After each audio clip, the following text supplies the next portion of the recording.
Welcome to your 2026 King Aire diesel bus walkthrough in a 4596 floor plan. If you come up to the front here, we'll start at the cockpit area and we'll go through the complete instrument cluster. The first touchpad here is your hydraulic leveling. This is to put your jacks down and level your coach. The way this operates is you have to have your ignition turned on. Once your ignition is turned on, you'll be able to go into the auto level or manual level here. So right now we're in the travel mode, but once we turn the ignition on, you'll see it power up. And as soon as I hit the power with the ignition, you can see there's two yellow lights that just tells you you're a little off level, where those indicate.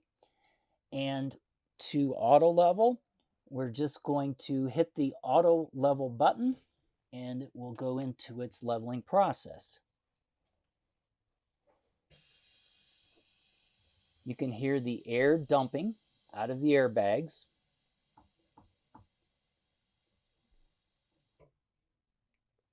And as each jack extends down in the corners of where the jack is, you'll see a red LED come on. That means the jack is going down. If the coach is too far off of level, it may go into excess slope. If that happens, you'll have to move your coach to a more level position to use the jacks. You'll be able to feel the coach move slightly when the jacks are hitting the ground and leveling the coach. You'll also be able to hear that kind of a whining sound. That's your pump motor pumping fluid into the jack cylinders. Okay, so we're a little too far off of level. It tried to level, but we're a little bit too much on a slope, and that's why you get the excessive slope. In this case, we could either repark the coach in another area to make so that we could get perfectly level, but it's as level as the coach can get for the location we're at. When we're ready to jacks, we still have to have the ignition on, and then we would just hit the auto store button here. And now we're retracting the jacks because they're going to be storing. As each jack retracts, the red light will go out. And once the jacks are completely retracted, you should see the LED light come on for travel mode. Okay, we have one more jack that's retracting here. Once that goes out, that last jack has retracted. And just to ensure that it's fully retracted before you travel, you want to go outside and look at the jacks visually just to make sure they have retracted all the way before you leave the park. Okay, now you can see we're in travel mode. So we would be able to travel, start the coach, and it would air up. And you can travel once the coach is fully aired up. The gear touchpad, or the touchpad control for forward, which is drive, D, or reverse, is your Allison touchpad here. When you're ready to travel or put the coach in reverse, D would be drive, R is reverse, and N is neutral. Whenever you select one of those, it will appear in this display. So we'll show you a quick visual on what you would see when you do that. You would start the engine. You'll see it gives you the indication that you're in neutral now. If I put the coach in drive, it will show D and the gear that I'm in. So I'm in the first gear. N is neutral. And I already put on the brake before I switched it into gear. If I wanted to move the coach, I would have to release the parking brake by pushing it forward. Whenever you park the coach, you want to put it in neutral. There is a mode button here. You can go through the different modes to see the engine oil temp and or errors may appear in this window. But typically you want to watch and see what your gear is doing. And you can scroll through when you're in the mode. You can scroll through here Once the transmission is up to temperature, you can simultaneously press and plus arrow to see what the level is of the oil in your transmission.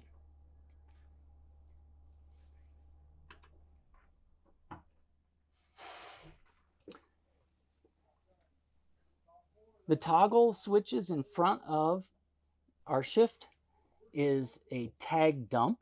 We can either manually dump or leave it in auto. The center one is your engine brake.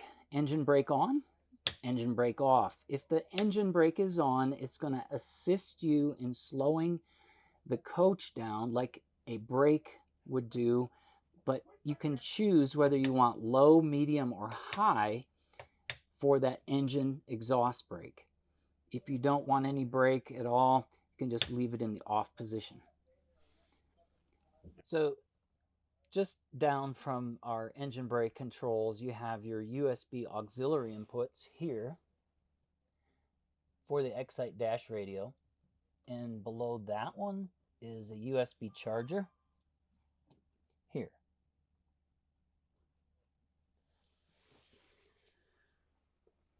Moving up here, you have your phone charger. You just place your phone in here and it will charge. This is your air brake.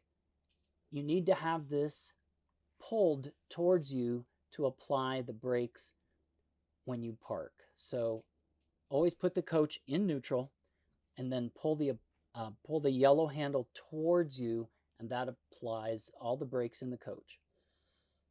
Just the opposite of that would be when you're ready to travel or go in reverse.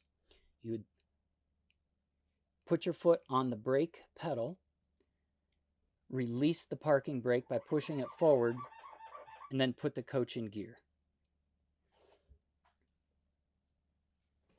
To adjust the mirrors, the mirror adjusts left and right. Once you put it in the left or right position, you just toggle the arrows towards the direction so that you can adjust your mirrors on the left side, and then do the same for the right. And then when you're finished, leave the switch in the center so you, in case you might bump those or touch them, it won't move your mirrors after you have them set. These are your parking light and fog light switches. This is your automatic light for, let me turn the key on so you can see this.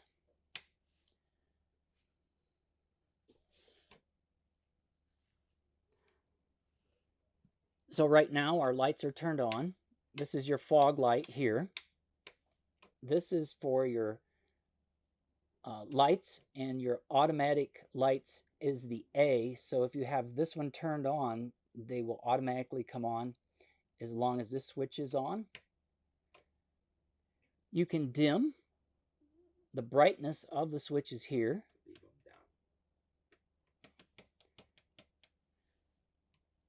There is a overhead light right above the driver's seat for your dome light. And then you have your high beams here. You can automatically have the high beams come on or dim if you leave this on. If you don't want the high beams to come on automatically, just cancel them out, and you can use this lever pulling back to go bright or dim. There's the automatic traction control here. You can turn that on and off. Automatic traction control is used in adverse weather conditions when you need additional traction. Just refer to your owner's manual for more information on that. This is your window, your driver's window, open and closed.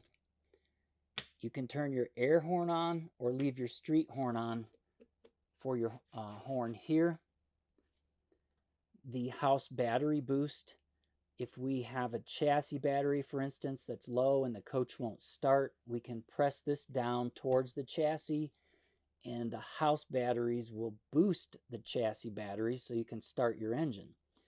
You will need to hold this down for about a minute, 60 seconds to get the batteries to boost, and then you would press the ignition, and that will help you crank the engine to start. In the event that the house batteries are low, you can press towards the house, and the chassis batteries will connect with the house batteries, and that will assist you in getting the inverters to come on and charge as long as your generator is on or you're plugged into shore power. This is for heavy tow. You can leave this on if you're towing something extremely heavy. If not, you can just leave that off. The amount of braking that you have applied to what your trailer is towing can be adjusted here. So once you push the button and turn it, you can set the level of braking here. Refer to your owner's manual for those instructions. The preset mirror, pedals, and steering wheel that you set when you drive for a particular driver can be put into memory by pressing 1 and set 2 or 3 for 3 different drivers. It doesn't set the seat, but it does the steering wheel position, the mirror position, and the pedal position.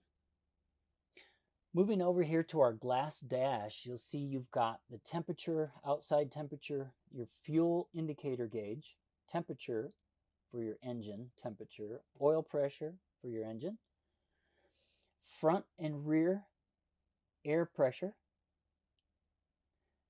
DEF, tachometer, ODO, trip and distance to empty, shift indicator, reverse neutral drive,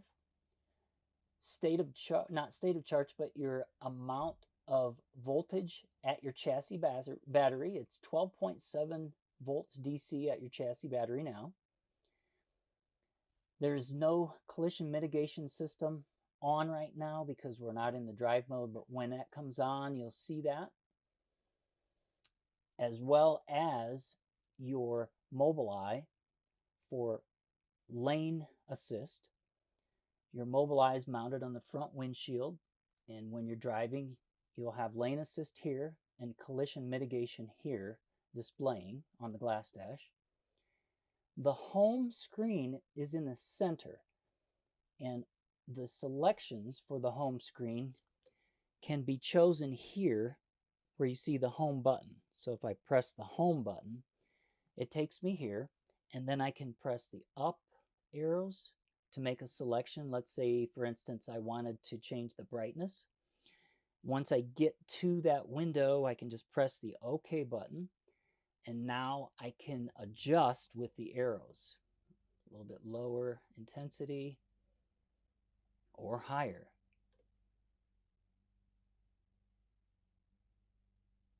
That's as bright as it gets. So we go down. So you can make adjustments to any of these. Once you press the OK, then you can adjust with the arrows. Whenever you want to get back to the home screen from your adjustment, just press the home button again, and you're back at the home. TPMS is for your tire pressure monitoring. Let's say you wanted to know what the tire pressure was in your coach. Just scroll down to TPMS, and you can see all your tires are displayed there and the pressures that they are inflated to. So that's the cluster that will show these settings and make adjustments to those settings here on the right. The center cluster here is going to be your radio source and volume for your radio, or mute the radio in the center. The 2 light selections for running lights or headlights are just to press momentarily to flash those lights. So you can see when you press it, it flashes the lights, and you can scroll through your music with these buttons here.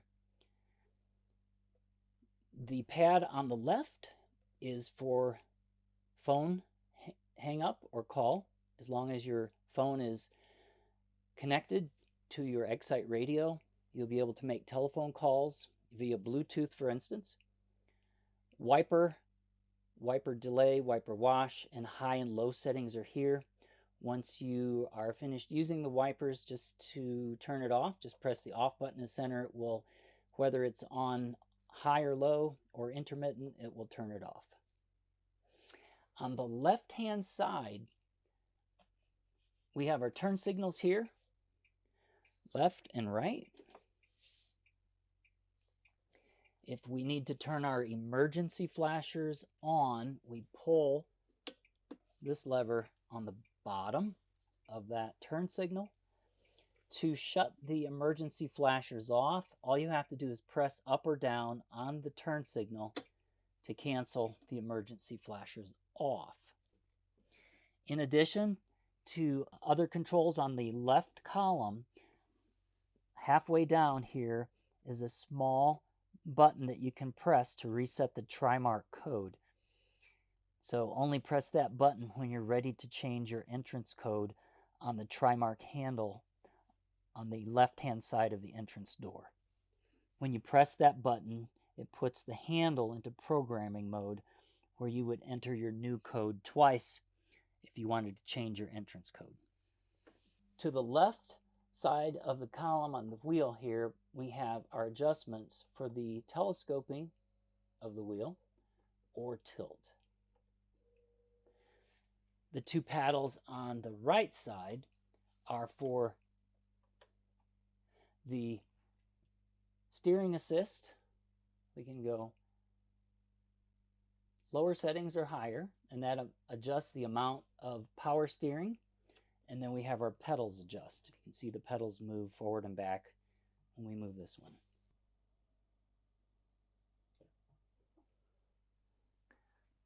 If for any reason you have your key fob within the correct range of operating or giving the signal to start your engine and it won't start, you can use the manual set of keys that Newmar provides in the coach. There's an ignition switch mounted underneath here where you can't see, but you can feel it. So you can take the key, you can take your key and you can insert it.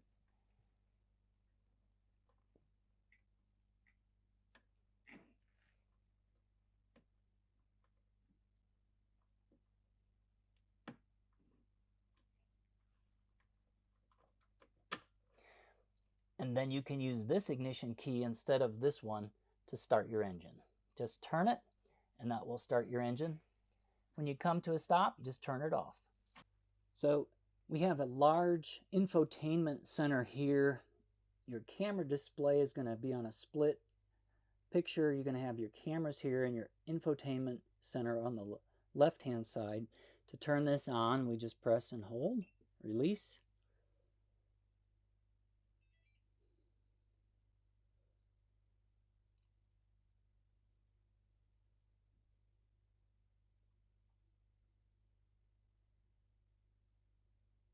Now we've turned on our radio core and our cameras.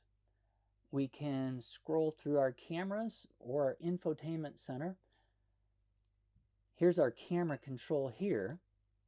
So we can either get to the camera control there or we can just hit cam here and it gets you to the same place. Once we're there at the camera control, we can change our views on either screen to front or side or rear. In the rear mode, you can adjust the distance to be further away or close up or mid-range. There are split cameras here or all around. And if you want to see 360 degrees around your coach, there's your 360 degree view. If we go back to the menu, if we want to get to the navigation screen, we can go here or here. We have to accept. And now we can choose from the menu a new route, multi-point, and other selections for navigation. This tells us basically where we're at. If we're back in the menu and we're not going into navigation or camera control, let's say we want to adjust our radio, we can turn our radio on here and go through either band selection, AM, FM. We have our media center, our Sirius XM, Bluetooth. If you select Bluetooth and you wanted to connect your telephone, so that you can make calls with the touch buttons here on the wheel. You just press the phone, and then you would pair your phone with the ID that you see on your Bluetooth, and then your phone is paired with the radio.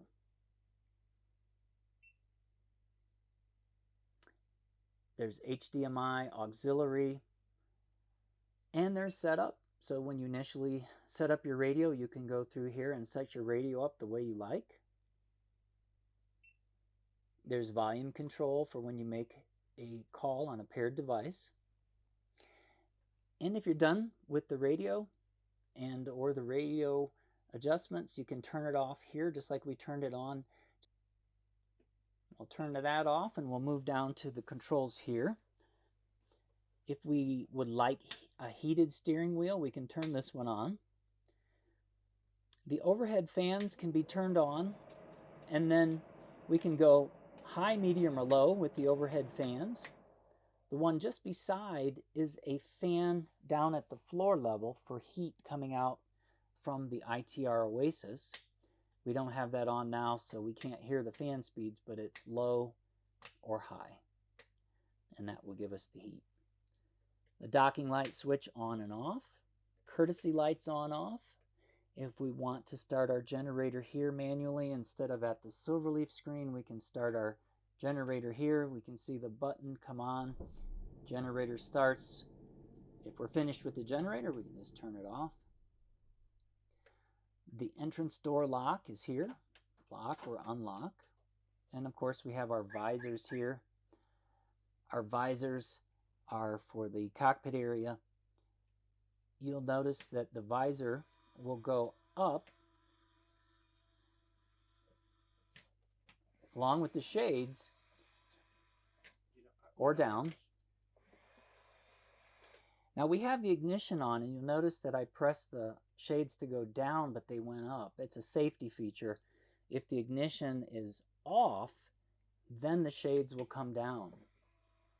And the reason it's designed that way by our engineering is so that if your ignition is on, you're driving, the shades would only come down to the halfway point. So that's why they only go up, and they would stop at the halfway level if you wanted them to be there. Just below that, we have our HVAC controls for heating and cooling. You'll need to turn it to at least a number 1 to make the settings and have the fan come on. This is for your air conditioning. When the ignition is on, you'll see that there's an LED that comes on. The LED is a blue LED light. That means your compressor for your air conditioning is on. If you'd like, you can recirculate that air in the front here to cool it down faster. Or for heat, you can go to defrost for defrost or any one of the other selections. When you're finished, you can just turn these off and turn it back to 0. There's additional storage space here. And there's louvers to the right that you can make adjustments over on that side for air for the passenger or towards the window. One vent continues to blow air, so you can't turn both of those off. There's always going to be one that blows air.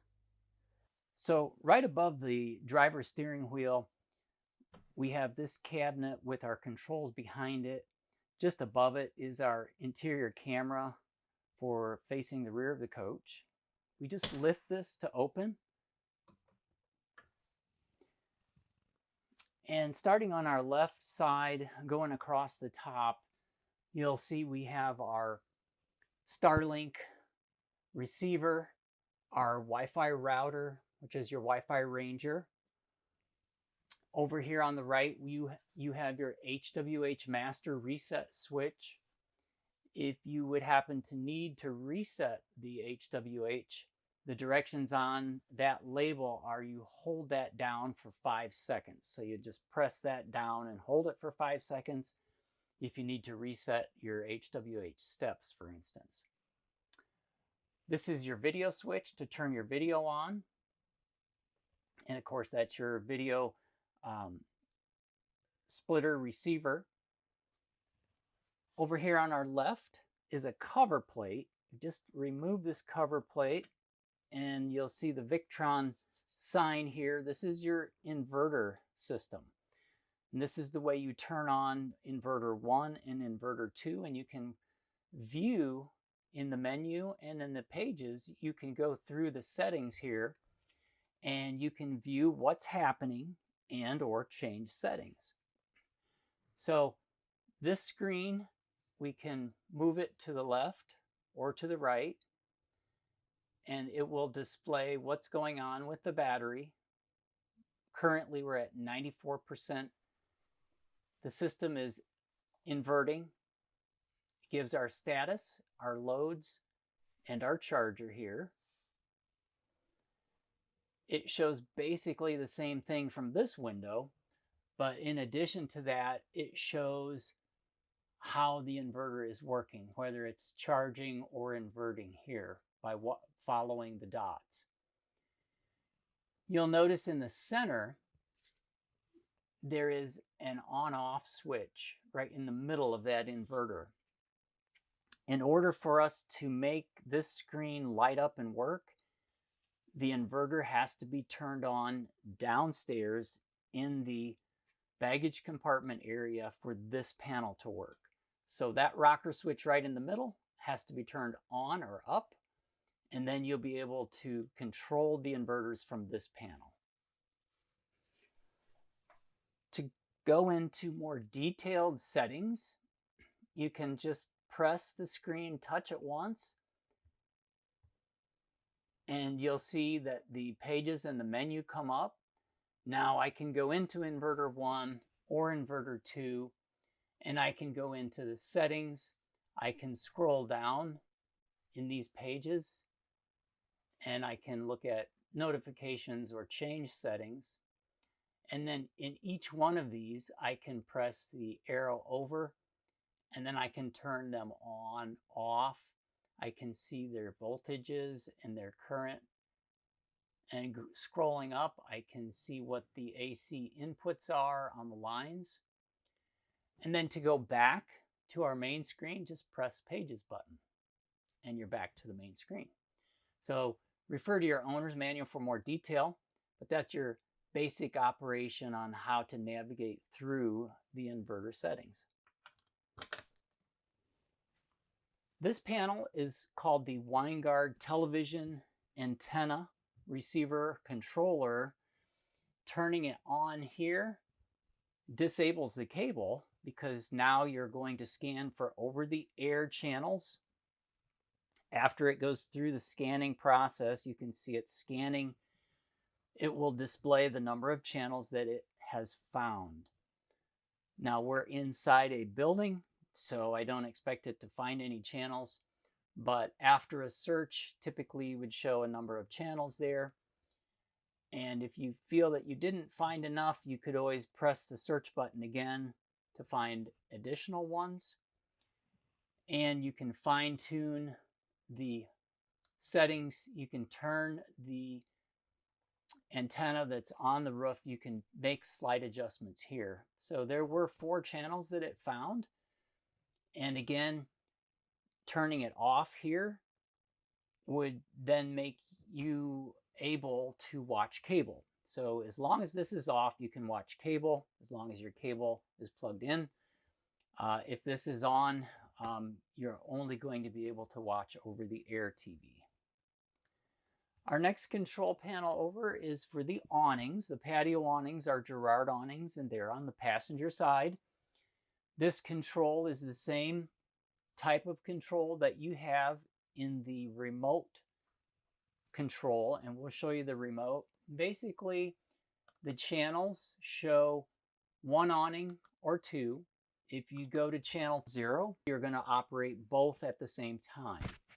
And then all you have to do once you select whether you want to run 1, 2, or both is to go to this side and go out, stop, in here, and there's an LED strip light that you can turn on.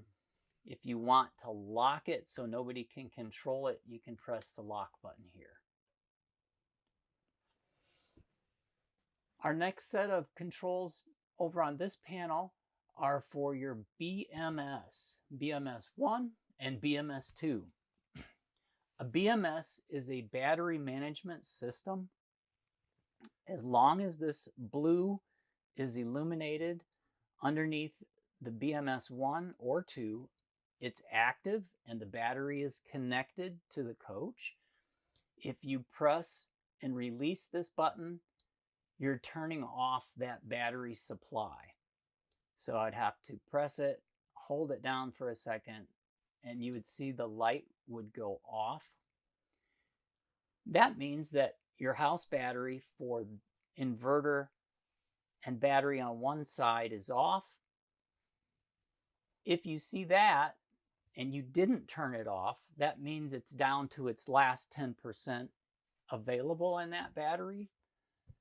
You can turn it back on by pressing and holding it, but you're using the last 10% that's state of charge. So you'd want to make sure to either plug your coach in or turn your generator on to charge that battery bank back up. In a King Aire, there's 2 banks. There's battery bank 1, battery bank 2, inverter 1, inverter 2.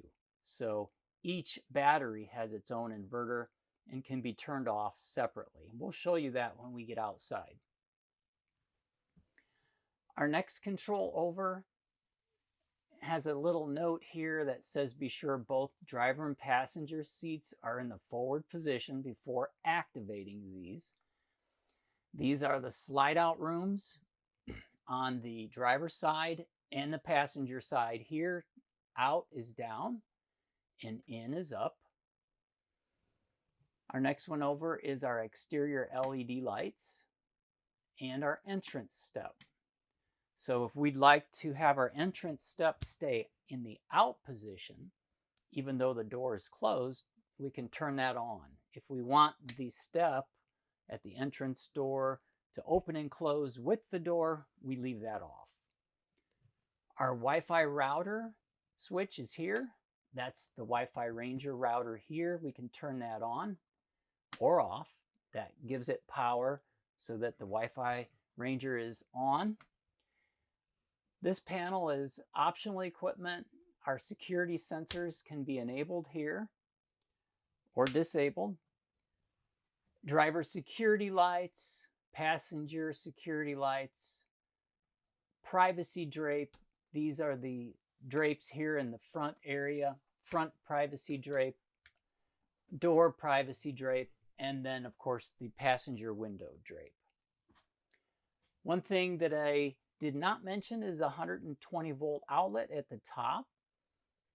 So you can plug in additional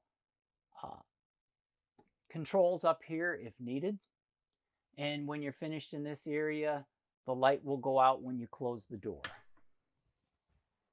Okay, so just above the passenger seat, you've got these 3 cabinets. The one in the front is storage, just nothing in there except the cabinet. This one has your Girard awning control boxes. You'll see that each one is plugged in, and when it's plugged in and there's shore power or your inverter's turned on, you'll have a red LED light. So as long as you see that red LED light, it's powered up and it can operate. I can actually open and close either the front or the rear awning just by the buttons on the side here. So if my controller wasn't working in the overhead above the driver's seat, or I couldn't find my key fob, I could still press this button to open, the center one to stop, and the bottom one to close. On either one, both have the same set of controls for the front and rear awning. If for some reason it's not plugged in, you'll notice the LED light will go out when I unplug it. See, the light went out. Light goes out, that means there's no power. So if you may have tripped a GFI, you wouldn't have power, or if you're not plugged in or your inverter's not turned on. So if for some reason you don't see the LED light, the red one, on, you won't be able to operate your awning So you'll have to check your plugs. You'll have to possibly reset a GFCI breaker, and we'll show you how to do that. But these have to be plugged in. Those have to be turned on. In this panel to the right, we have some additional modules for control of the door awning and shades. When we close these doors, the lights automatically go out.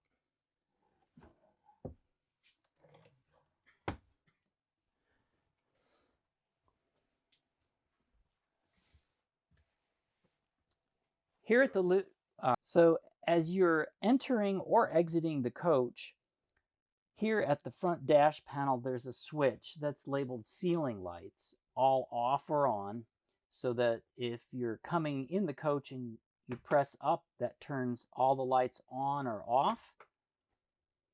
And when you're exiting the coach, same way, press down to turn all lights on or off.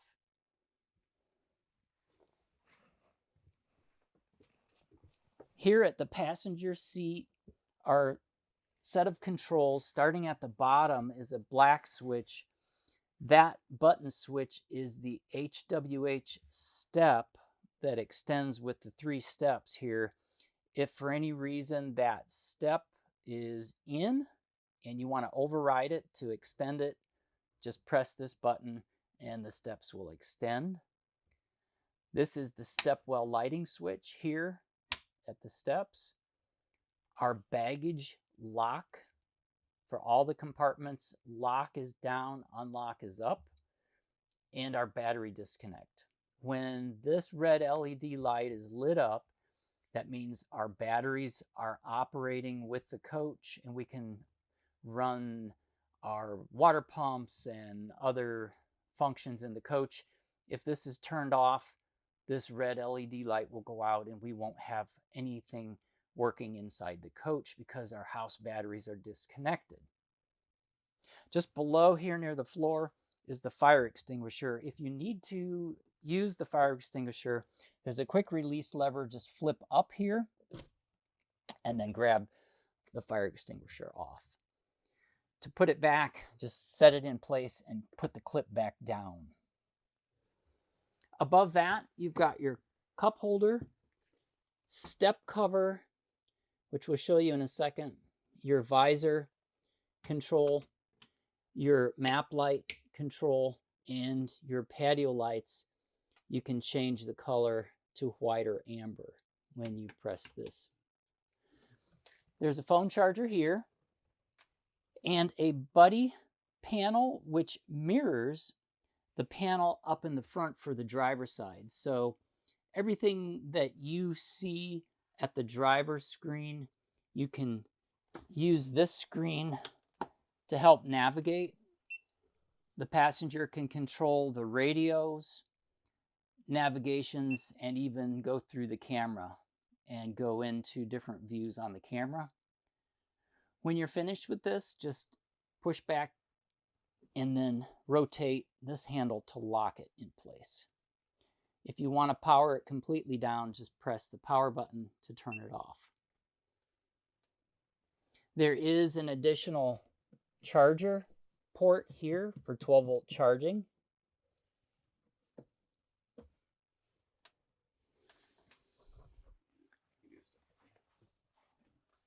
Do what now? Oh yeah, forgot that.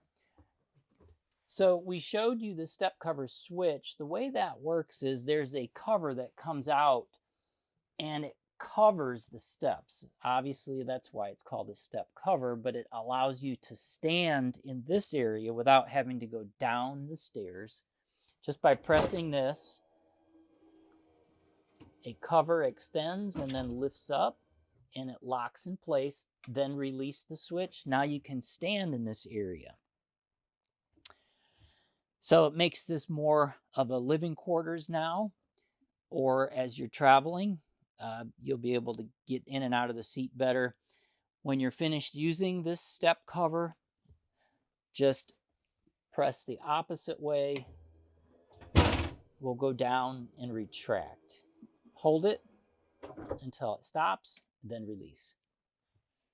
So we're going to review the seat controls Both the passenger seat and the driver's seat have basically the same controls. For airflow through the seat, for cooling, you have low cool and high. In the middle is off. And you have low heat and high heat. And the middle is off. Lumbar support here. Tilt. And the front one is the footrest.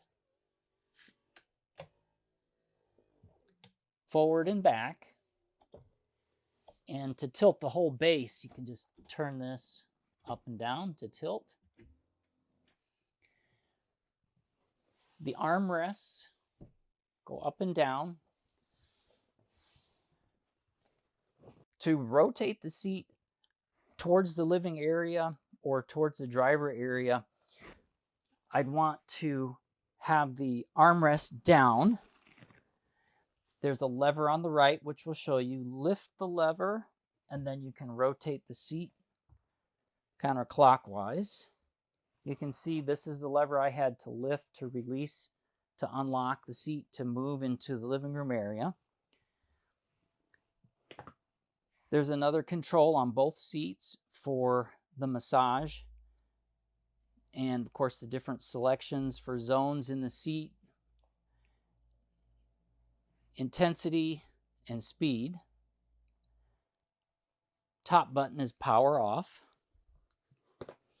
When I'm finished with the seat in this area or direction, just rotate it clockwise and it will, you can hear it lock, it'll lock back into the forward position. There is a device here for an iPad or a holder for a small computer. We'll show you that. And when you're finished, you just lift the armrests out of the way.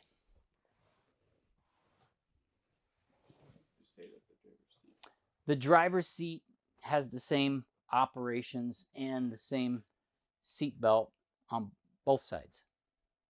You'll see a smoke detector here at the entrance of the coach, and you'll see a red LED light that will flash every few seconds. That tells you it's powered up. But if you want to test it, press in the center and hold for a few seconds, and you'll hear a series of tones. Those tones tell you that the alarm is working, the smoke alarm is working, and the batteries are charged. If you don't hear the series of tones when you press those buttons,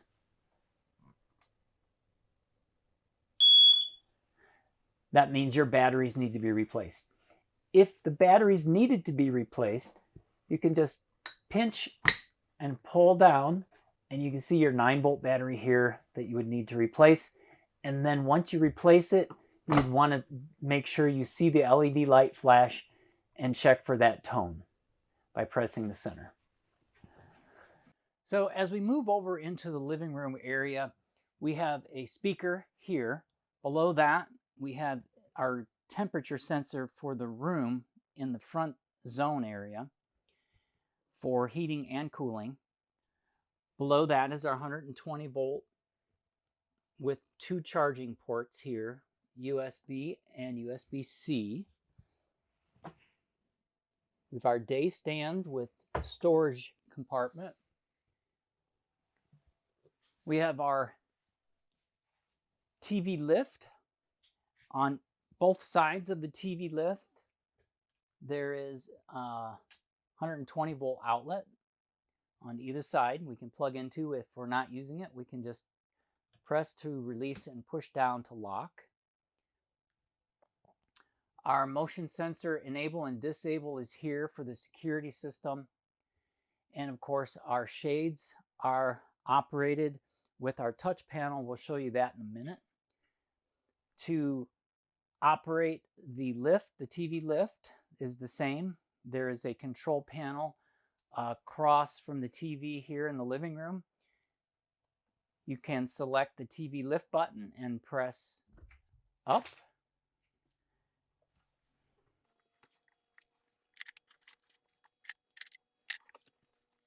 Once the TV is up, you'll get your remote control You'll be able to turn the TV on with the on-off remote.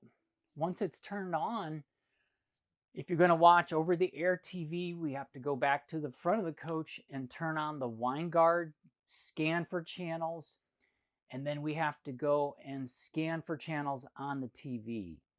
So we can watch over the air. If we want to watch cable, we go to the front, turn the wine guard over the air antenna off, then we will scan with this, select the scan to scan the cable channels, and then we would be able to watch the cable as long as our cable is plugged in at the shore cord compartment. We'll show you that as well. So with our television turned on, we'll use our remote control to go to the home screen, press the home button in the center. That gets to this screen. And then this icon here is our selection for menu. So just toggle over to the left here and go to settings. So you'd have to scroll down to settings, then press the center button here. And now scroll over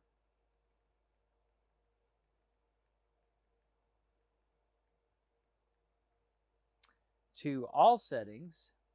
And what we're going to do is we're going to scan for channels. If we scroll down here to broadcasting, then we select that. Press the center button again, and we go through auto program to find the channels. So press auto program, and we want to press the start to auto program. We have to have our over-the-air wine guard turned on, and once that's on, then we're going to scan for air channels, yes, and it'll go through the scan and it'll show us how many channels it found.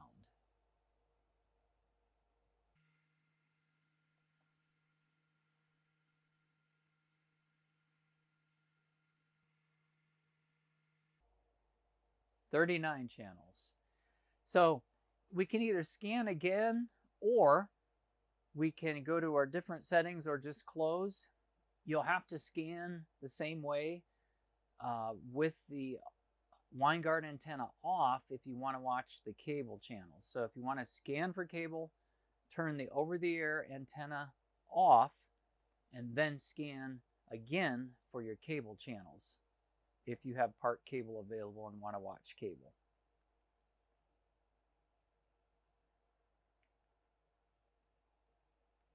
Now we should be able to connect with a channel here. Yes. To go back to the home screen and scan for cable, scroll left, back to settings, to the right, all settings, broadcasting, auto program, and this time we're plugged into cable, we've turned our over-the-air wine guard off, and now we can scan for the cable channels. Obviously, since we are not plugged into cable, we won't pick up any, but that's how you would scan for the cable. And you'll have to scan for channels for each TV location, whether it's out here or in the bedroom. When we're finished with the TV, we can just press the TV lift down button to close.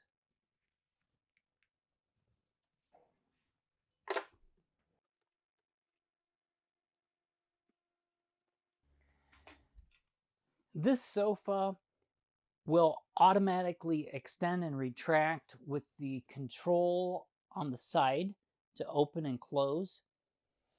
So if we remove the pillows, we can extend to open it up into a sleeper and then press the one in to close. To open up the sofa across from the TV and make it into a bed, the back has Velcro strips that hold it in. So you just grab a hold and pull,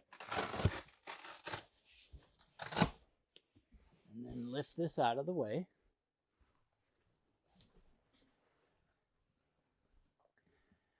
So here you want to grab a hold here and lift up so that you can view the legs. You want to grab a hold of the legs, bring the legs out, and then lift up and out. So you can just finish up and out and down. Once you get it down, so we fold the back down.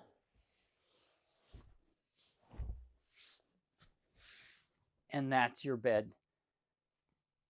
When you're ready to make it back into a sofa, lift this back up. Back to the front. Lift up. And here you want to remember to fold the legs down and then fold the center back.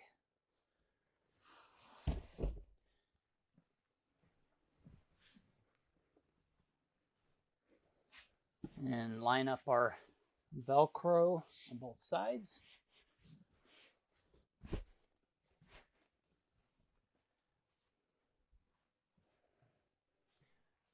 Above the sofa, you have additional storage.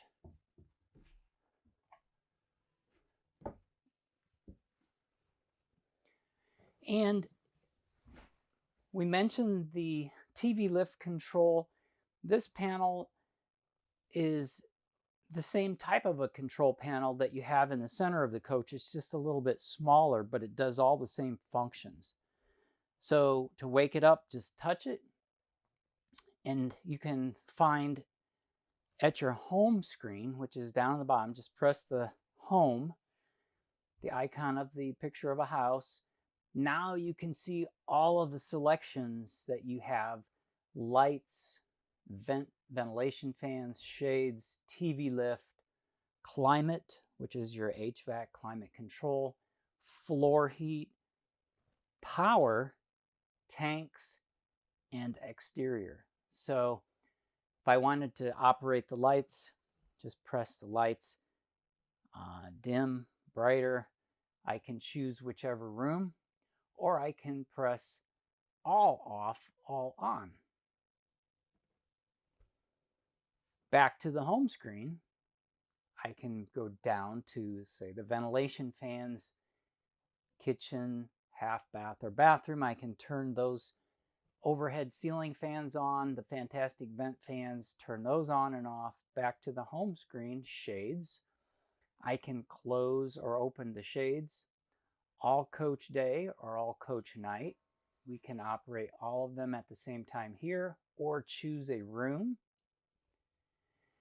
I can go to my TV lift up and down here, and my climate control here. I can set the temperatures in the living room or the bedroom, or I can choose all zones here. So all the zones are selected. I can adjust the temperatures up and down right here for all, or separately for each room. Back to the home screen, floor heat. I can turn on the floor heat here in the front, middle, or rear of the coach. Tanks, I can see all of my tanks, how full they are. Fresh gray, black, and LP if I have it. Power, I can see that I have leg 1 and leg 2 because I'm plugged in. I can see my inverters. I can turn the inverters on and off. When you turn something on and off or go to that system setting, the line in this particular panel will turn blue, indicating that it's on.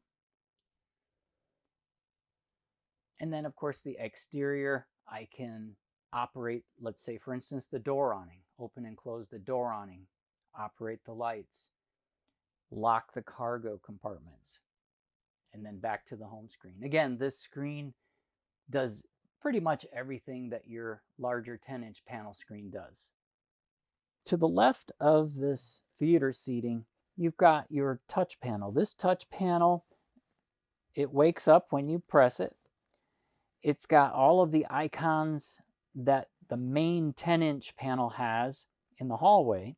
So you can basically control everything sitting here at the entertainment seating that you can in the hallway. So when you wake the screen up, you're going to see you have your lighting, your vent fans, your shade, your TV lifts.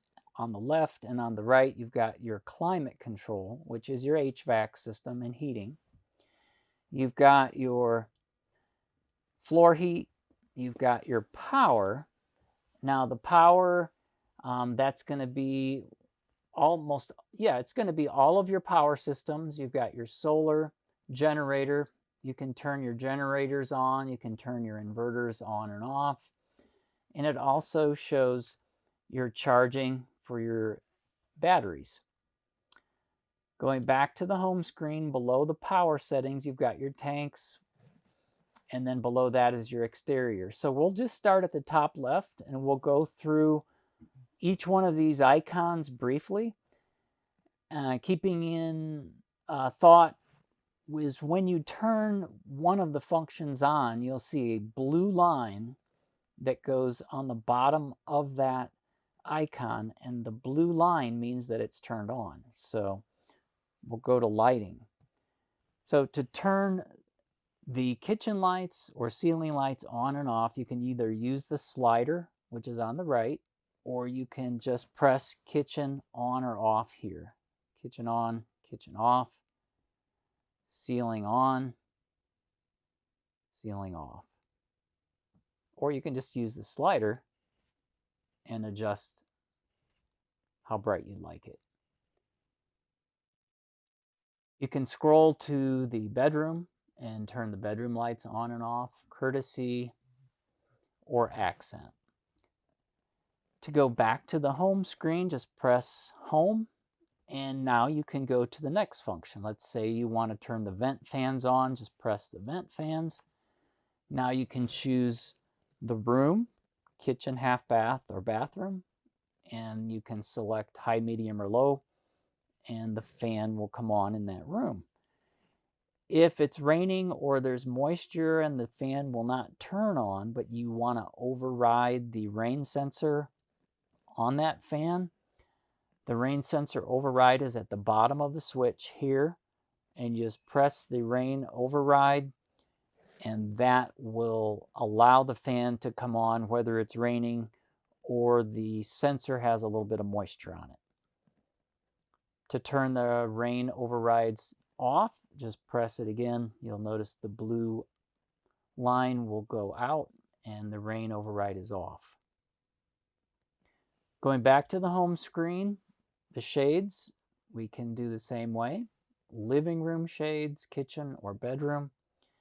You'll notice they say day or night, aft, and it gives you kitchen or all coach day. So you can choose the room you like, and then you would press either the back day or the back night, because there's two separate shades for each window. Going back to the home screen, so the icon on the upper right side is for the climate. That's your HVAC system. So if you press that, you'll be able to go in and select either the living room or bedroom. And then the temperature settings are the arrows beside the temperature readout of 72 degrees currently. You can just adjust those up or down. We're adjusting the bedroom now. You can see the blue line under the bedroom. If we want to adjust the living room, just press the living room. We can adjust that. Or if you want the bedroom and the living room to be synced all together and just adjust the temperature singularly, then just press all zone sync right here. And you'll notice the words pop up, all zone sync, and that way you just adjust the temperature once for all the areas in the coach, or all the zones in the coach are synced together, and then they all work together. You'll notice in the bottom right there's the word Oasis. The Oasis is for the heating side. You can go and press Oasis here, Now we have another screen that comes up for the Oasis, turning it on and off. There's two ways to generate heat with the Oasis, either elements, those are on the right, or the diesel burner on the left. So in the wintertime, you want to make sure to use the burner, or if you're taking a long hot shower, you'd want to use the burner. Typically, the elements will keep up with most of the other hot water needs or heating needs. Going back to the climate, just press the back arrow. You'll notice several other selections at the bottom are the setup, ECO. ECO is just for economy. If you're leaving the coach, you can press the ECO and it will allow the temperature to fluctuate a little bit lower or higher than what you have originally set, just to save on the power that you're using in the coach. Or you can press hold to do the same thing and hold that temperature. If we go back to the home screen, we'll see that the next icon down on the right is your floor heat. So if we press that, our floor heat gives us front of the coach, middle of the coach, or rear. And you'll notice the settings are high, medium, or low. You don't get to select an actual temperature. It's just a range of setting, either at the highest setting, medium, or low. Going back to the home screen, below the floor heat, you've got your power settings. This controls the power in your coach. The power in your coach is either going to be what you see coming in on leg 1 or 2. It will be whether the solar is set up and working, or if your generator's turned on. That's for your AC power. Below the AC power settings, you've got your DC power, which is your batteries. Your chargers are on the left. It shows your batteries on the right, and it shows the voltages that are currently in those batteries. Our voltage right now is 13.6, and our amperage is 216. To go back then to the home screen and go to our tanks, just press our tank switch. We can see all of our tanks are empty. Fresh tank on the left, on the right is the gray, and on the bottom is our black. We can, from this screen, we can turn on our water pump on the bottom left, our autofill in the center, or top off. And again, whenever you turn one of those on, a small blue line will light up just below the word, and that means that function is on. In this case, the water pump is turned on. If I want to turn the water pump off, press it again, the blue line disappears. That means the water pump is off. Going back to the last icon on the right is the exterior of the coach. You'll notice we have the selections of either our awnings or exterior lights or our door locks. Just below that, we have our selection of either cargo, entry door, or master. So if we want to lock our cargo compartments, we press that one. Entry door is this one, and our master is all of them at the same time. Exterior lights or awnings, we can control those here as well. If you're going to control the awnings, it's a good idea to have someone outside to make sure that if you're opening the awnings, they are clear of anything that they might open into, or even closing them to make sure there's nothing in the way of them being closed. Back to the home screen. If the home screen is too bright, you can dim it down a little bit by pressing the icon on the upper right corner, and that's your dimmer. Or completely dimmed out, and press it again just to wake it back up. On the bottom right, it shows the time and the temperature. And that concludes our home screen and the functions that we can use on our touch panel. So we're here at the dinette. Above the dinette, we have our overhead storage.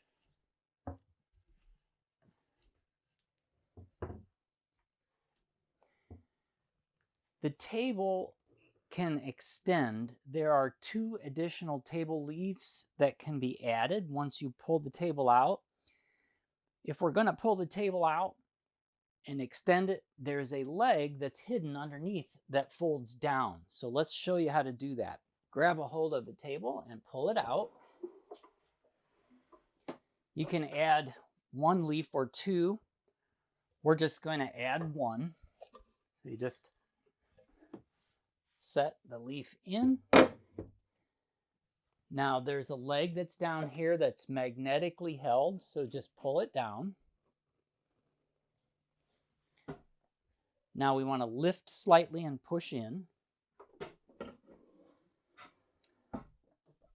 Once we push in, then we can set it down, and the leg will help support the weight. Then we can add additional chairs or 1 chair or 2. They're stored in the bedroom under the bed. When we're finished, just do everything in reverse.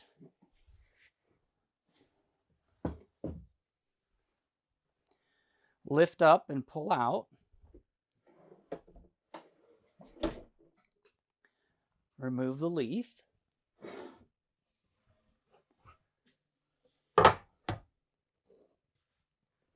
Slightly lift up, store the leg. You'll hear it, the magnet holds it up in place, and then slide the table closed. Down at the base, underneath each seat, is a large storage compartment drawer that just grab and pull on either side. Same storage.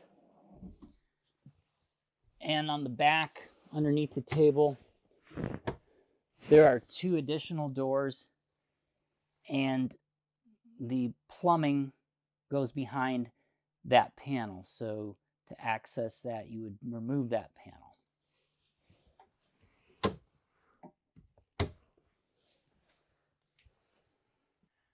So as we move over to the stainless steel refrigerator, there's 3 doors. The doors close and are magnetically sealed, but Newmar adds an additional lock mechanism here. To the left is lock for travel or transit. You always want to have this in the door lock position so the doors won't open in transit. When you come to a stop and you're ready to use the refrigerator, move the lock to the right. Now the doors will open and close.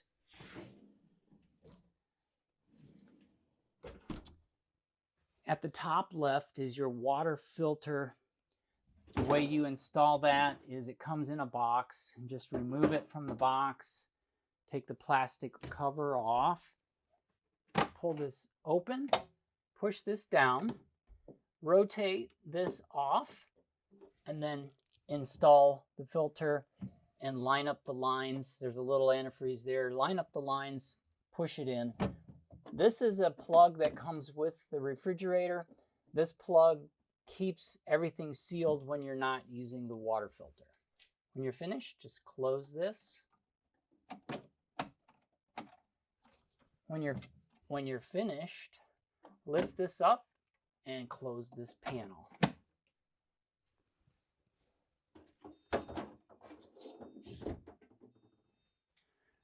The controls for temperature settings are up at the top, displaying refrigerator and freezer temp. This is your on-off switch. Press and hold.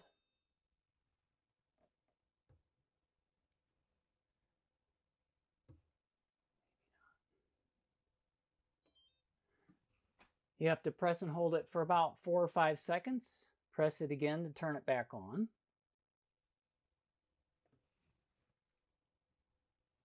And then the temperature set is here for the refrigerator and freezer. And remember, rotate this lock to the left for travel.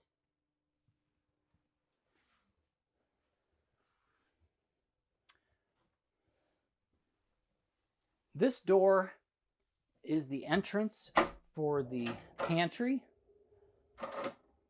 You can see in the pantry, Newmar provides a case of literature, which includes your owner's operator's manuals for all of your appliances and your chassis.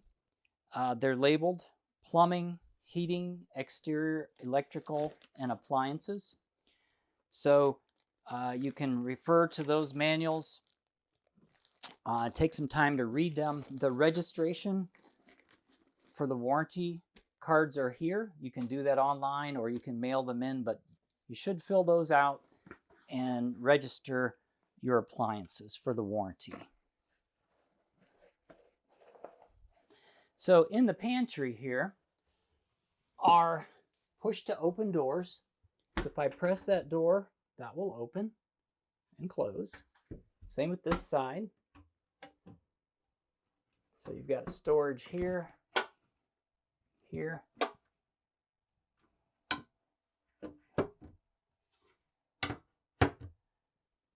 and below. Just press to open.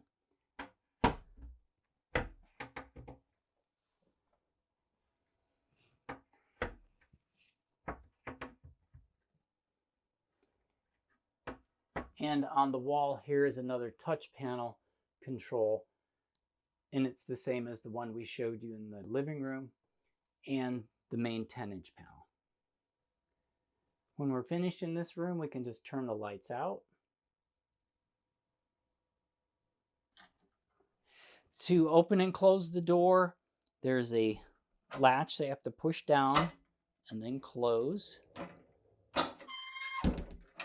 And once it locks, it clicks back up in place. Now it's locked, and that's the way you want it for travel, is locked. So as we move over into the kitchen, we have our overhead cabinets with pull-out drawer here. The doors close with magnets to hold. There's a microwave behind here. We can either lift manually by pulling here, or there's a touch switch right here at the bottom. If we just press up and release, it opens. There's a touch and release on both sides. So if you just want to close it to touch it, you can. Press it again and it closes. If for some reason it didn't have power or the switch didn't work to open, you can just grab it manually and lift. This is your Viking microwave, and it's plugged in here. Press to close. Just below the microwave is another touchpad control for the entire coach right here.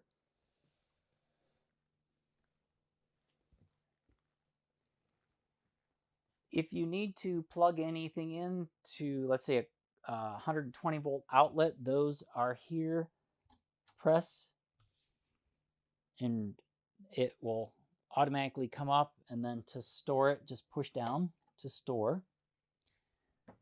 This is your induction cooktop with covers. On the back of each cover is a cutting board. If we lift these out of the way, we have cutting boards on both.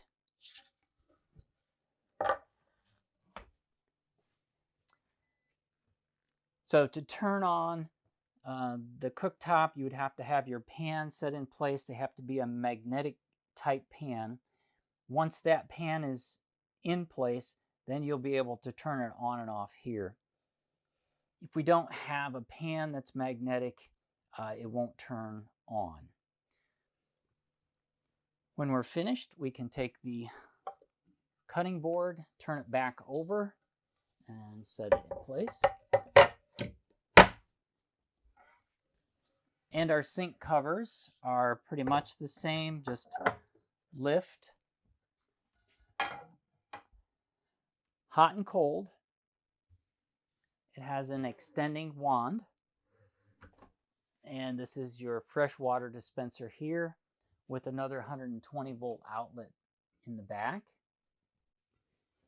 Just below that is a small drawer, storage here for our covers. If we want to store those here, we can do that. Like this.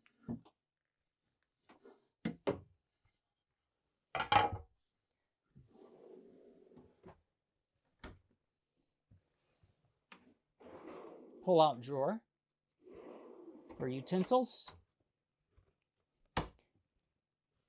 This drawer has our remotes for TV, speakers, extra chassis key fob, extra set of keys, filter wrenches for our freshwater filter, whole house filter,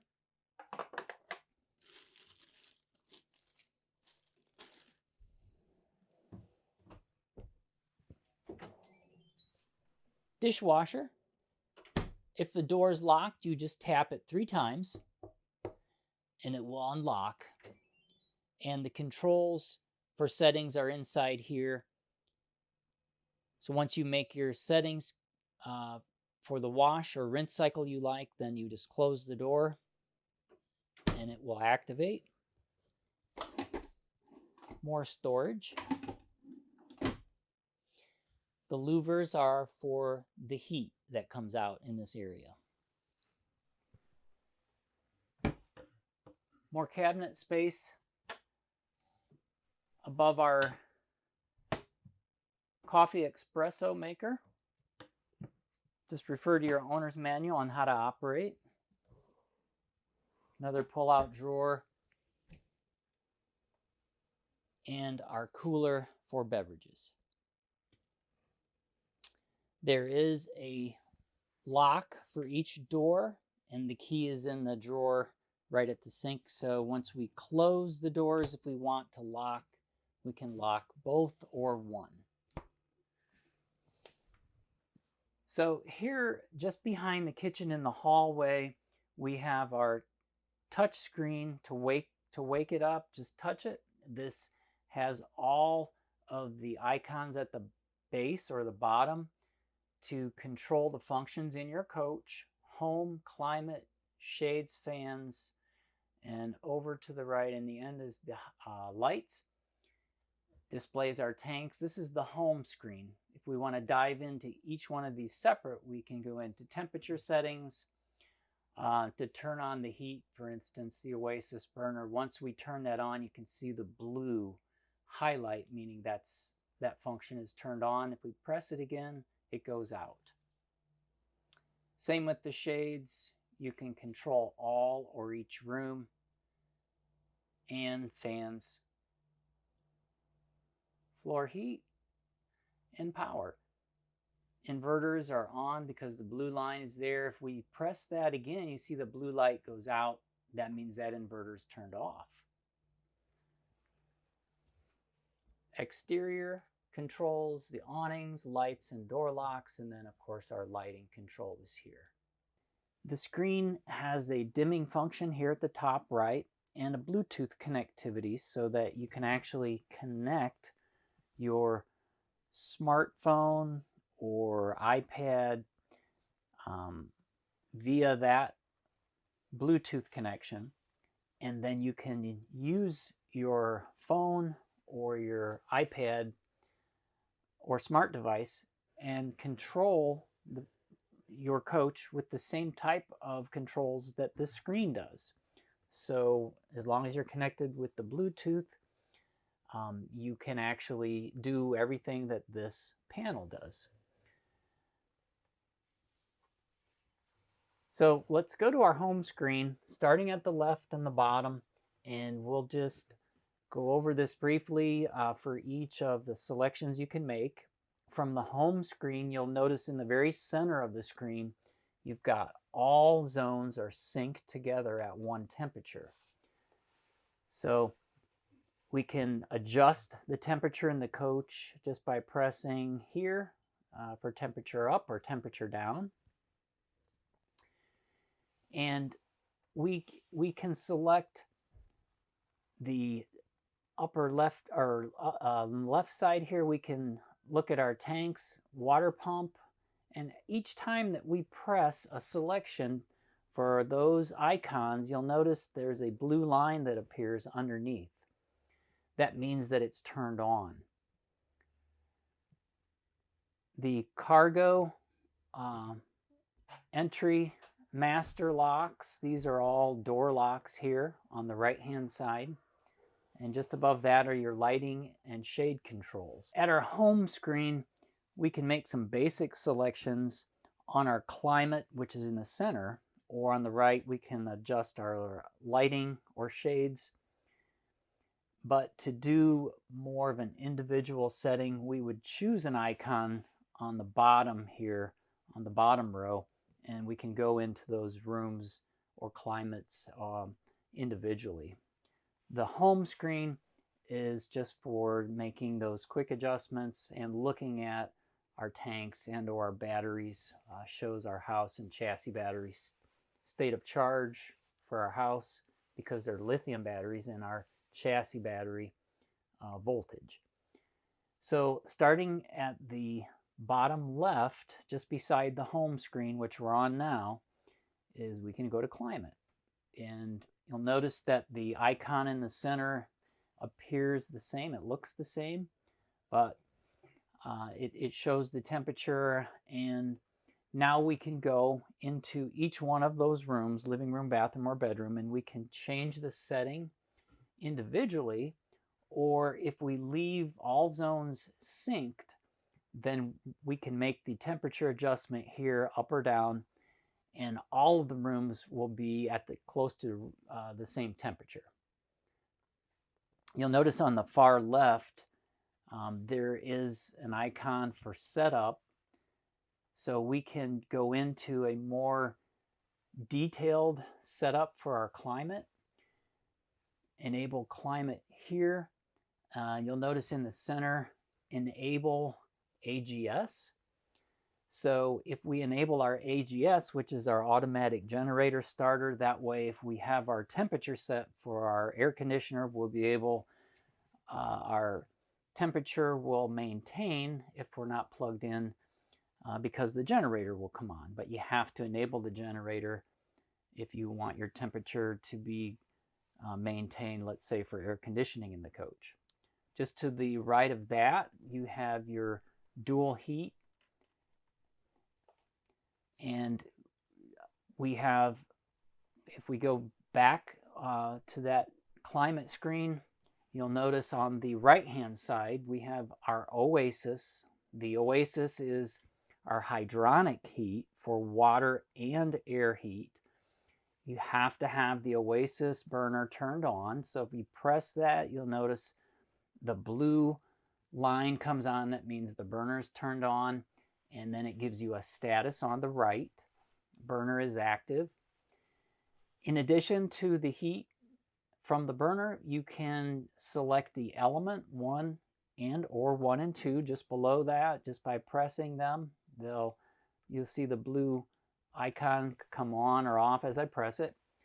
And on the right hand side of those, it gives you more information. That tells you if the element is shed. So if there's not enough power to run the element, for instance, you're on a cord that's not a 50 amp, you may notice it could say shed.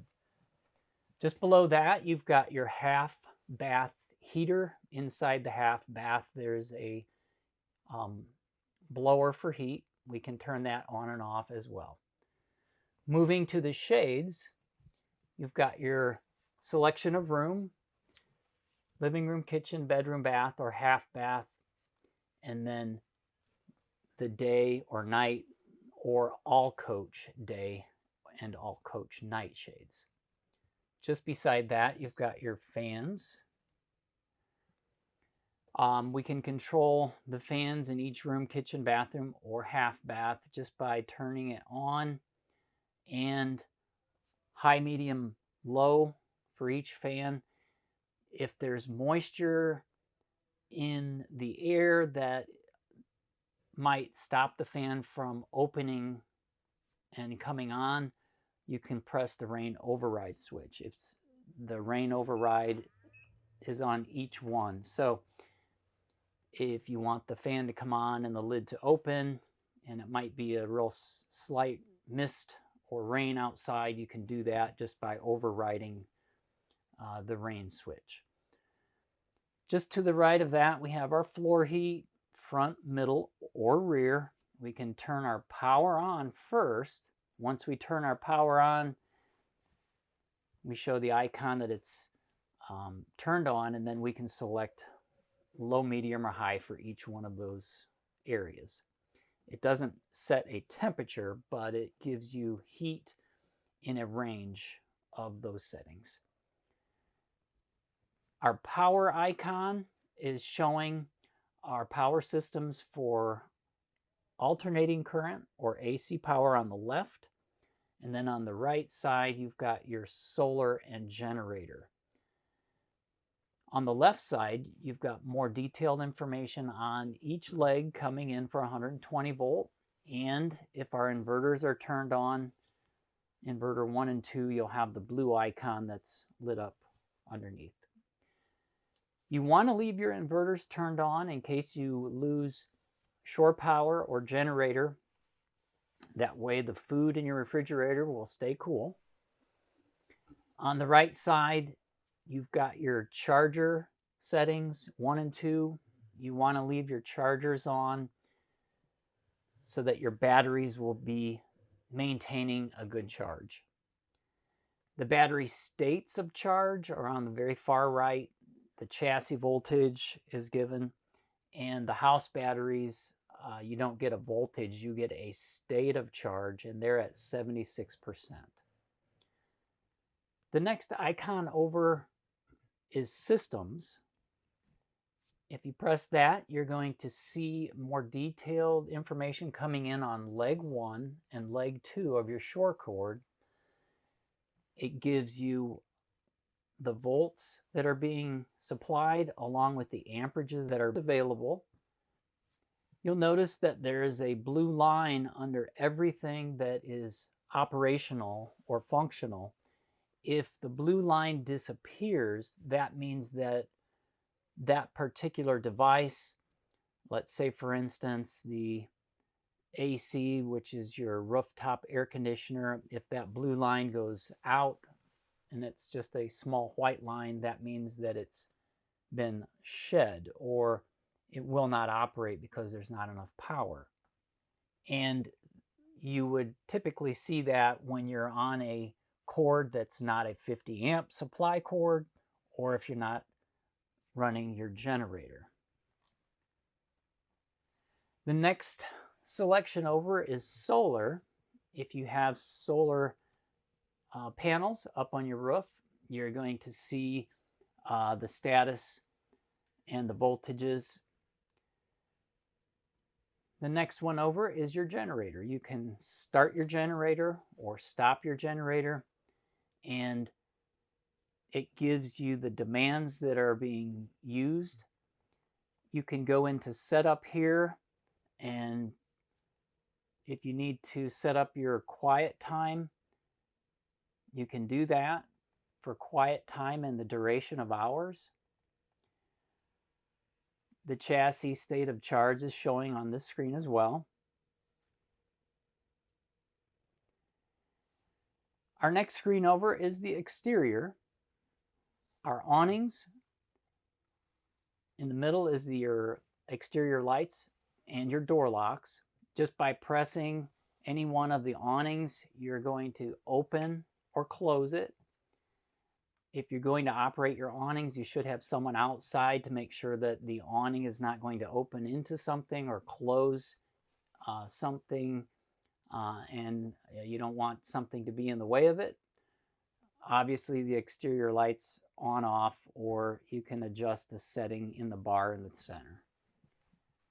The door locks are either on or off. The next icon over is your lighting. It gives you individual selection in each room, turning the lights on and off, or in the center, you can dim the lights with the bar in the center. Going into the bathroom, half bath, bedroom, or kitchen, you can go all on, all off, or just bathroom on, bathroom off. There is an aquamizer setting here. The aquamizer is an indicator light, and we'll talk more about that in detail when we get back to the shower. Just below that is your temperature sensor for the midsection of the coach for your HVAC system. The inner vac is here, just a warning label here that you'll need to remove. You can put your hose and then attachments here and use that to clean and sweep here inside the coach. Or you can just use a broom and sweep it here, lift this up, and then that will vacuum out. With your coach, you have your inner vac accessory bag, and inside the bag are all the accessories, so you can attach that at this location here. And inside you'll find your hose end and your handle where you attach your accessories. So to get started, you just plug it in, and then all you need to do to turn it on and off is just press this button here. If you need help or instructions on how to change the battery in here or how to operate the device, just scan the QR code and you'll get more information online how to use the complete system. If you're going to use the inner vac manually, you can sweep any material here and then just lift this up and you can sweep it in here. When you're done, you just pull the hose out and store it away, but be careful that when you store the hose back in the bag that you don't leave something that might press up against here that would turn it on. At the half bath, to open the door, we just press here and then pull out, and the door folds to the right. As we go in the half bath, the two main cabinet doors in the back have your fuses and breakers along with control modules. So starting at the top, you see we have our inverters, inverter 1 and 2 with those breakers. And on the right, we have the breakers for the main shore cord coming in, or if we're on generator, that's coming in as well. We have our breakers for our appliances, cooktop, dryer, washer, and on. If these breakers aren't towards the center like that, then they're off. So if a breaker's over towards the outside on either side, this is the water heater and this is the cooktop, those appliances won't operate. If we want to turn them on, we have to press towards the center. Whenever you're operating an appliance, if one happens to trip the breaker, it may trip, but it might not be tripped all the way to the left. It might only be tripped halfway. If that happens, you need to reset it, press it all the way to the left, and then back to the center to reset. The same goes for your inverter breakers. The inverters power up things in your kitchen, and the inverters get their power through the batteries. So even if you're not plugged into a shore power, as long as your inverter is on, you'll still be able to operate your microwave, your front air conditioner, and on, refrigerator. So you want to leave your inverters turned on just in case you lose shore power coming in here. The inverters will still power up your appliances in the kitchen and keep your food and drinks cold. Here we have our 12-volt fuses. If you have a 12-volt system that's not working, there's additional or spare fuses here. The legend for these fuses is just to my right on the door. So if you see, for instance, a step or something that's not operating, you'd want to pull that fuse out of that number label.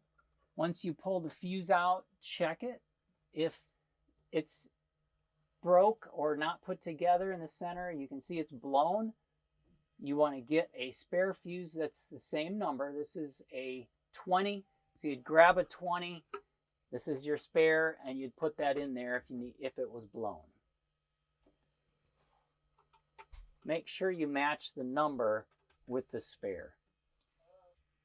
So the control modules that are stacked here and here are for the generator and for your Wi-Fi connection through a smart device. This is a module that you can use to connect to your iPad or your laptop to display the same thing that's on your 10-inch screen through Wi-Fi. Just follow the instructions for your main touchpad control. The fuses down at the very bottom here are resettable breaker type fuses. So if you see the center popped out or towards you on any one of these, push that back in to reset those fuses. Above me is the fantastic vent. This cover can be removed in the event that you might have to turn on or open the vent manually. You can do that here just by rotating the knob or the handle here counterclockwise. You can open that up and you can still have ventilation manually. If for some reason the fan is not working, you can check the fuse here. Replace if needed, put the fuse back up. You can see our fan is working. To turn it off, you rotate clockwise.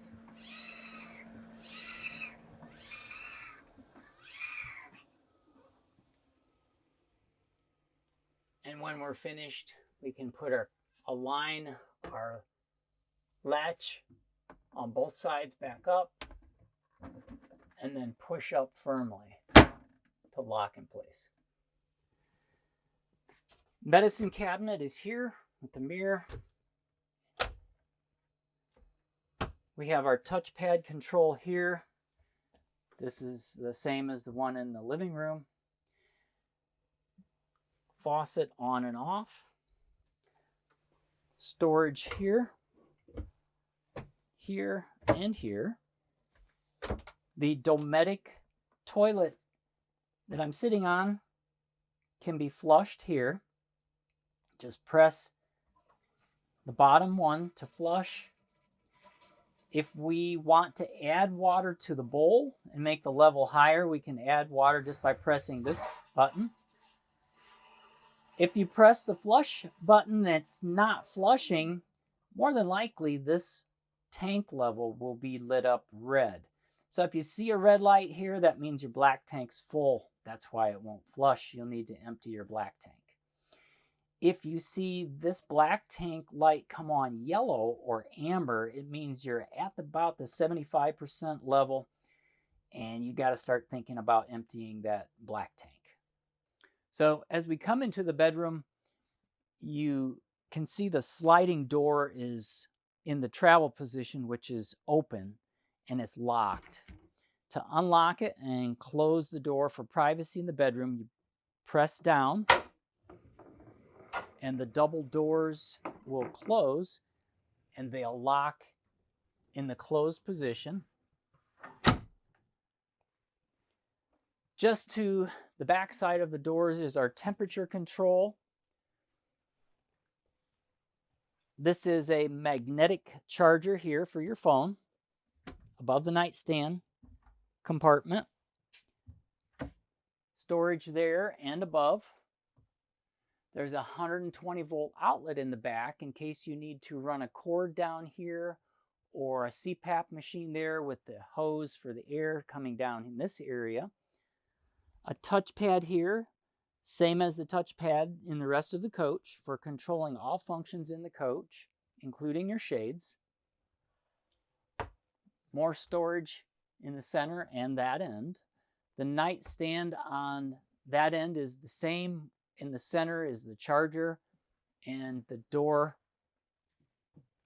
for storage at the inside of the nightstand.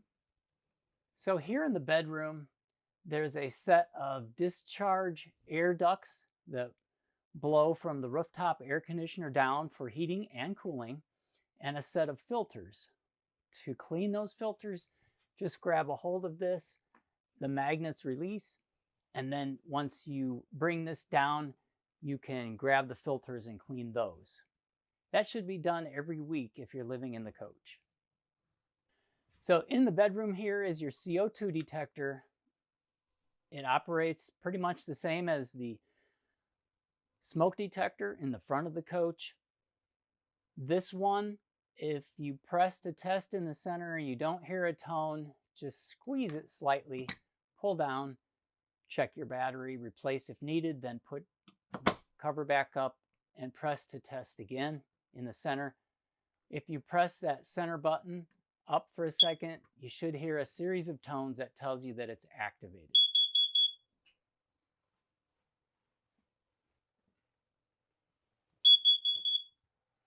So as you enter the bedroom area here, at this front wall, you'll see another touchpad control with all the same functions and navigation through the home screen that we have in the hallway in front of the coach and in the bedroom here or bath. The slide out is controlled here, in or out. Before you operate the slide out, you want to make sure there's nothing in the way before you extend it and nothing in the way before you retract it. So in is retract and out is extend. This is your motion sensor here. You can see I've turned it on. The LED light comes on. Press it again, it turns the motion sensor off. This is the audio visual cabinet where we can put our Blu-ray DVD or satellite receiver here with a 120 volt outlet plug. Our roof mount plug here for the cable is installed. TV cabinet, storage, 120 volt outlet, and with storage down below. So you can see now that we've raised our shades up, there's an exit here, emergency exit. To get out of this window in an emergency, we can grab a hold of this latch here, open the window, and then remove the screen to exit.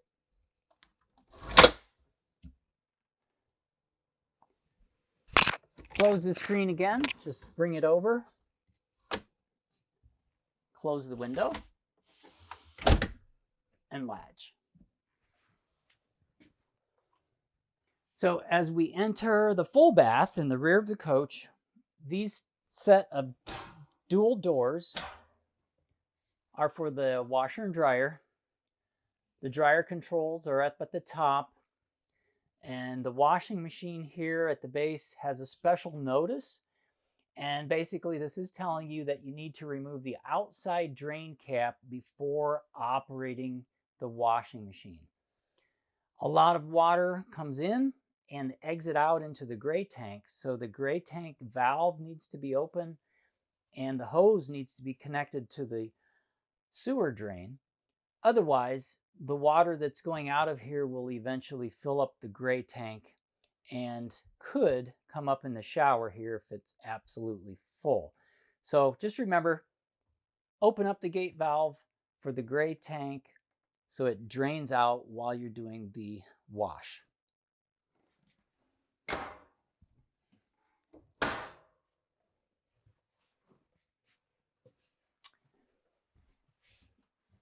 There is an access door here for the washer and dryer. Just reach under here and open.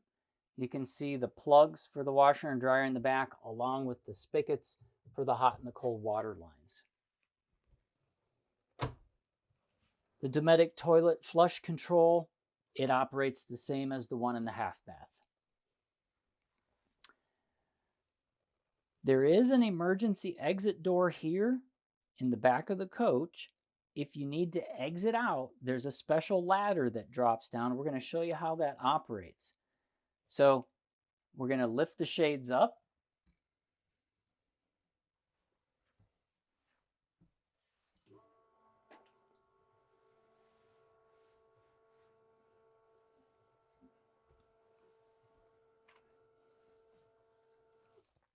So there are two locks that keep the door secure.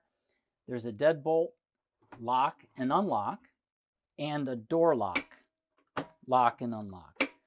So to exit out, we want to have this one to the left, open the door, and grab a hold of this panel to remove it. It just has a couple of magnets that hold it on. Now you'll see a set of stairs that needs to be flipped down. So once we open the door, release the Velcro, we can just pull the steps out and they'll drop down by themselves. So now I can get out of the coach in an emergency, just step over the toilet and exit the coach.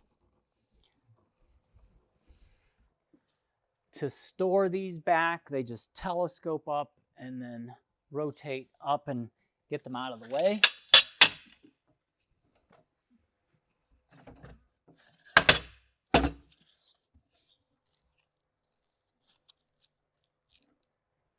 Put our panel back, line up the magnets with the door at the top, and then close the door. So once we've closed the door, we want to relock it. That locks the handle and that locks the deadbolt. On the back wall here is another temperature sensor for the bathroom area. Inside this cabinet is your safe with the keys. We recommend that you set your own security code. And the standard code that comes with the safe is in the operator instructions. Below that, we have an access panel here for your 110 volt connections for your floor heat. Another louver panel for heating in the bathroom.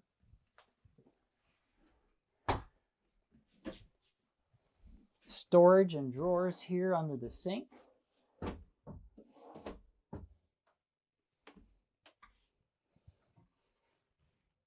120 volt outlet here. This is the sink and control, hot and cold.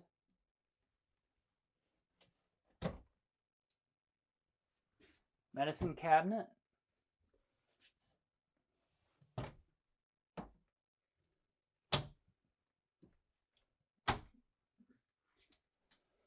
With another touch panel for all of the lights, fans, shades, and other functions in the coach, the same as the one in the hall and in the front of the coach.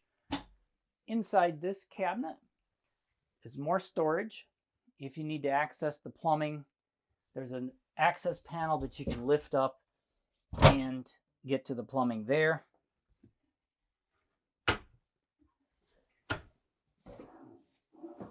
More drawers here, and another 120 volt outlet and heating, ventilation, fan area there.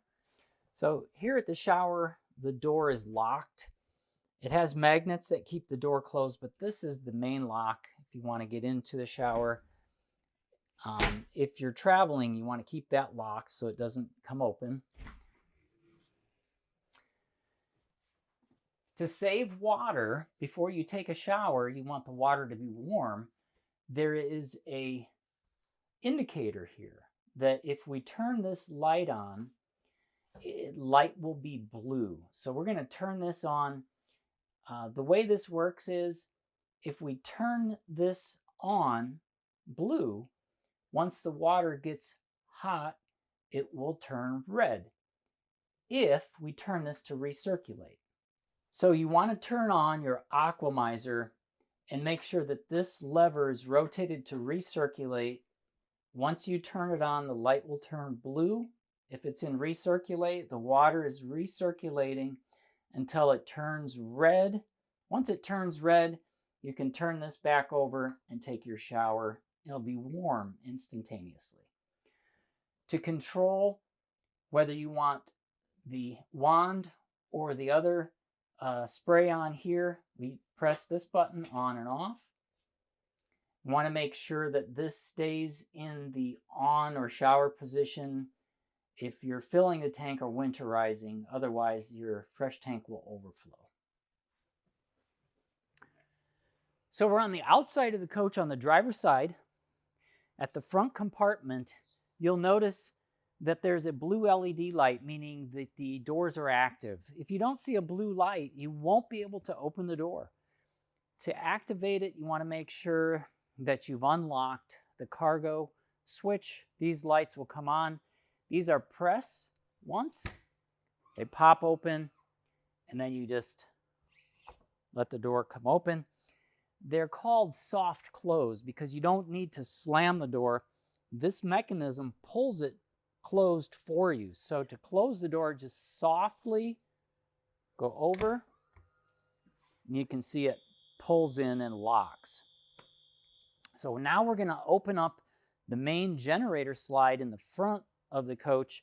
We're going to open our door again, and as long as the ignition key is on, we'll have power to our HWH control for that slide.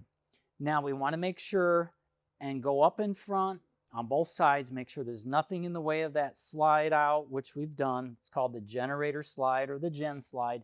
Press this switch here and it will extend. To close, just rock the switch the opposite way. So we're going to go and look in the generator slide area and go over some of the components before we close it. So as we move in, you can see here at the front firewall area is our windshield wiper solution bottle. Keep this full. This is your diesel filter for your ITR Oasis hydronic furnace and heat, for hot water heating and for the hot air in your coach. So this needs to be changed once every 12 months. These are the control systems for your chassis. These are your street horns. Of course, this is your generator. Your Cummins generator can be turned on and off right here at the start-stop switch. So if I press the switch down, I'm going to start the generator. You'll see this light flash. It preheats and starts the generator. To turn it off, you just rock the switch downward towards stop. Now, if I'm running the generator, it powers up my main panel in the half bath. It goes through the transfer switch and then up in the house if I have this on. If for some reason this breaker for the generator is down or off, I won't get power from this into my house. So make sure that's turned up or on. Because if you're running your generator and you have no power, come out here and check it. If it's tripped, just go trip it all the way down and then back up to reset. There's a service panel here that you can remove to access and service. This is the fill for the antifreeze coolant. Up in the front here are my horns and headlights. To replace bulbs, just twist and open to replace bulbs. Now we're going to go around to the other side. On this side, you can see there's a large box above the generator. This is for your HVAC just in the cockpit area for heating and air conditioning. So it uses engine heat going through a core, and it uses the refrigerant operated through the compressor. Here in front of me is the HWH pump. This is the pump that runs your gen slide in and out, runs your slide rooms in and out, as well as your steps. You hear this pump turning on and off when you're operating any one of those slides. If you happen to need to operate one of those slides, step or generator slide independently of the others, you can actually do that manually with the pump run switch. The pump run switch is here at the top. If you look here, there's a label that says 4 minutes run limit. You can turn on the pump here by rocking the switch. So if I rock that switch and I open one of the valves, let's say in the back here, one of my jack valves, if I flip that paddle up and I run my pump switch, that jack will go down. So keep that in mind. If you need to run one of these independent, you can do it here manually with the pump run manual switch on and off. Or let's say that one of the slides needs to be retracted manually. You can release that lever. This is the lever I'm talking about. If you release this on any one of the jacks on the back side here, or for your step right here, you can actually push that step in or the slide in. Just push it in manually. After you've pushed it in manually, then you'd want to put this back in the down position or straight out position. You can see here, we call these paddles or flippers. So if we flip that, we can then operate the step manually with the pump run switch when we're finished then, or if we had to push it close manually, then we want to flip it back to the run position to lock it. So now we can close the gen slide. Again, the ignition switch has to be turned on. So you have to press that ignition switch one time. Once I've closed it, I can go back in and turn the ignition switch off. Soft close, just close it, pulls in automatically. The mirrors are adjustable from the inside with the electric switch. If there's not enough range of motion for adjustment, you can loosen these set screws. There's 3 of them, and you can tilt or turn the mirror. Or here at the base of the arm, you can remove this cap and adjust the bolt and move the whole arm forward or back for more adjustment. Of course, here at the front of the coach, you've got your mobilize sensor, your camera, your marker lights, and in this area, behind this bumper area, is your sensor for your lane mitigation system. So this will actually apply the brakes if you have that turn system turned on, or it will adjust for adaptive cruise, but you want to keep this clean. In other words, if there's ice or snow on this area, clean that off so that your system continues to operate safely. When your lights are turned on, your main headlights, bright and dim, are here, and your fog lights are here. If your fog lights are on, the bright lights will turn on, but your fog lights will turn off automatically. Of course, this is your turn signal, and these are your marker lights, they're LED. So there's a blind spot detection system on both sides of the coach. You'll notice that there is a small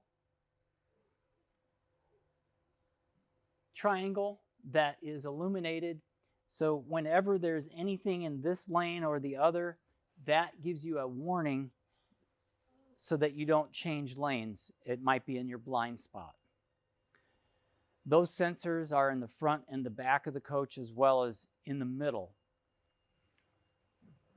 The door awning above the entrance door can be opened and closed with the touch panel on any one of the touch panels inside. Just below the door awning is your patio light. Below that, you've got your entrance door handle and door handle.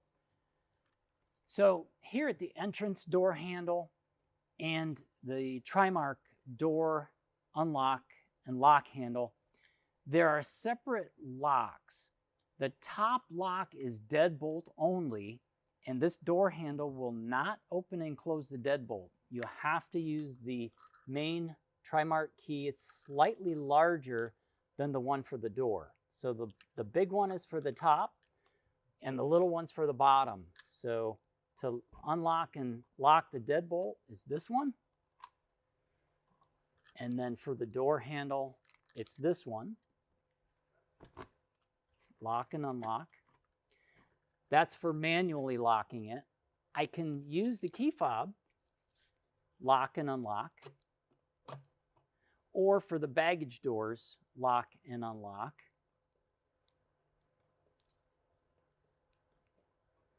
And then if I want to use the door handle entrance code, I can lock and unlock. So to lock all the doors and the baggage compartments, press the lock, number 1, and that locks everything. To unlock, Newmar gives you a code on your coach when it's new. The code's the same on all coaches, 123441. So if the door is locked, and we're gonna show you how this works. So the bottom lock is locked. To unlock it is the code 123441. 123441. Now the door is unlocked. Again, to lock it, we just press and hold. Now it's locked.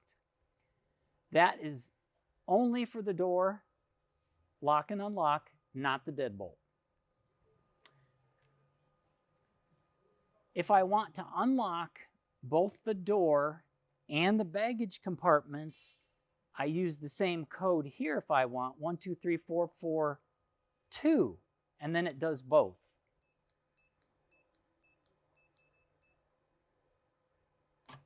Now it unlocks both the door and the baggage compartments.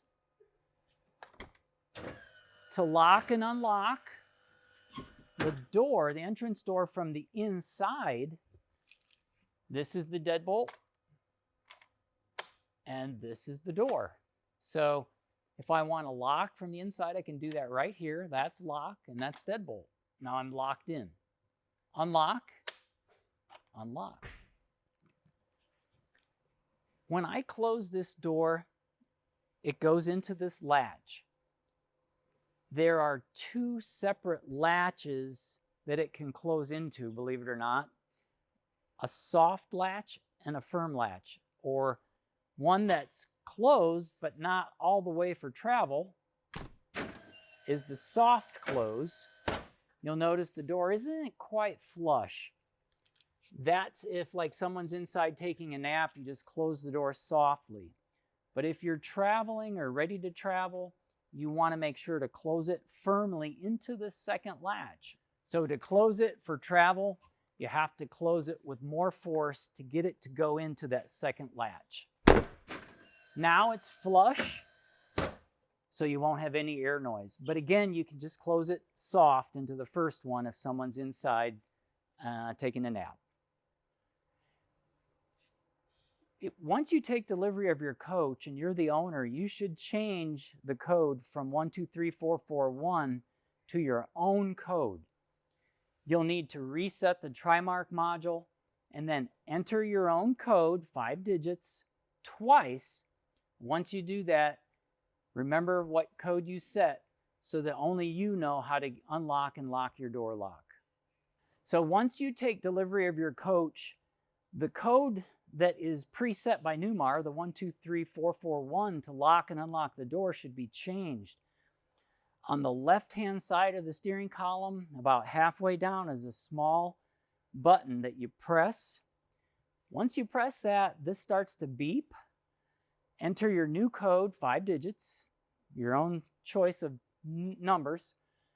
After you enter it once, enter it one more time, and then you've got a brand new code to lock or unlock your door here. You should do that for protection and so that nobody else knows your code. As you notice, the steps will always come out when I open the door unless I press the step override. So let's show you how that works. If I open the door, the steps come out. And if I close, they will go closed. All right, to override that, if I just want to leave the steps out, right above the steering wheel in that upper cabinet, there's a step switch. I'm going to press that switch.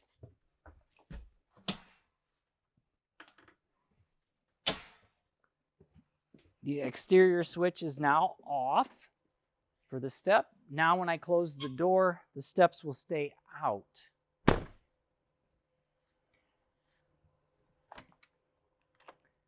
There is a screen door here, so you can leave this door open and close the screen right here. It locks automatically. To unlock it or to open the screen, just push down here to unlock, and it will open by itself. So there is a small steel loop called a lanyard that's back inside near the frame rail. Those 3 lanyards need to be pulled weekly if you're using the coach weekly, and that will remove the water out of the air system in your coach. So remember to do that each time you travel or weekly when you're using your coach, because you don't want to have water in your air system. So we have the remote Girard awning control. These are for the large awnings in the front and back on the passenger side. This is the same control, just a smaller version as the one in the overhead above the steering wheel. To turn this on, we just press the channel button, either way, 1 or 2. If we just have it set to 1, it's just going to open the front one. If we have it set to 2, it's going to open the rear. And if we choose channel 0, it'll open both. So how do you do that? Just press out.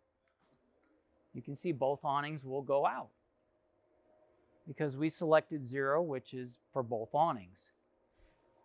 Let's say we don't have enough room here to go all the way out. We can stop. Just press stop at any time. Awnings will stop. If it's an area where it's getting dark and you want the LED light strips on, just turn them on or off. And then to close, we just hit the in button. Now before we close them, let's go and look at the center where the awnings are.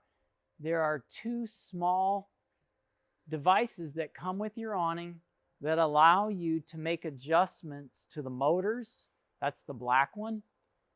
In the center, there's at the end of each motor, there's an in and out adjustment, so you can make so that they'll go out a little further or in a little tighter with this control. And this steel one, if you had no power, the awnings were stuck out, but you needed to retract either one, go up on the roof and insert this on the top end of that motor and turn it. It'll close that awning on either one. But since our remote control is working, we just want to retract. So we go in, turn the lights out to store. Now, if for some reason you left these awnings out and it became a very windy condition, there's a sensor in either one or both that senses the shaking. They're called shake sensors. They'll automatically close. We don't recommend that you leave them out and leave the coach. If it's going to be windy, you know, bring them in, or rain. We don't recommend that you leave them out in the rain, especially a downpour. It's too much weight with the water. But we're going to demonstrate how the awnings is. So they stopped automatically. Now we're going to move it a little bit or shake it, and you'll see how they automatically close. So we're going to demonstrate how just shaking that awning a little bit will automatically close it. Now, if this feature starts, you won't be able to stop with the remote. So this is the shake sensor. If we shake the awning a little bit, like if it was a windy condition outside, it starts to shake and the awning will close. So we shake the awning and it will automatically close. Same with the rear.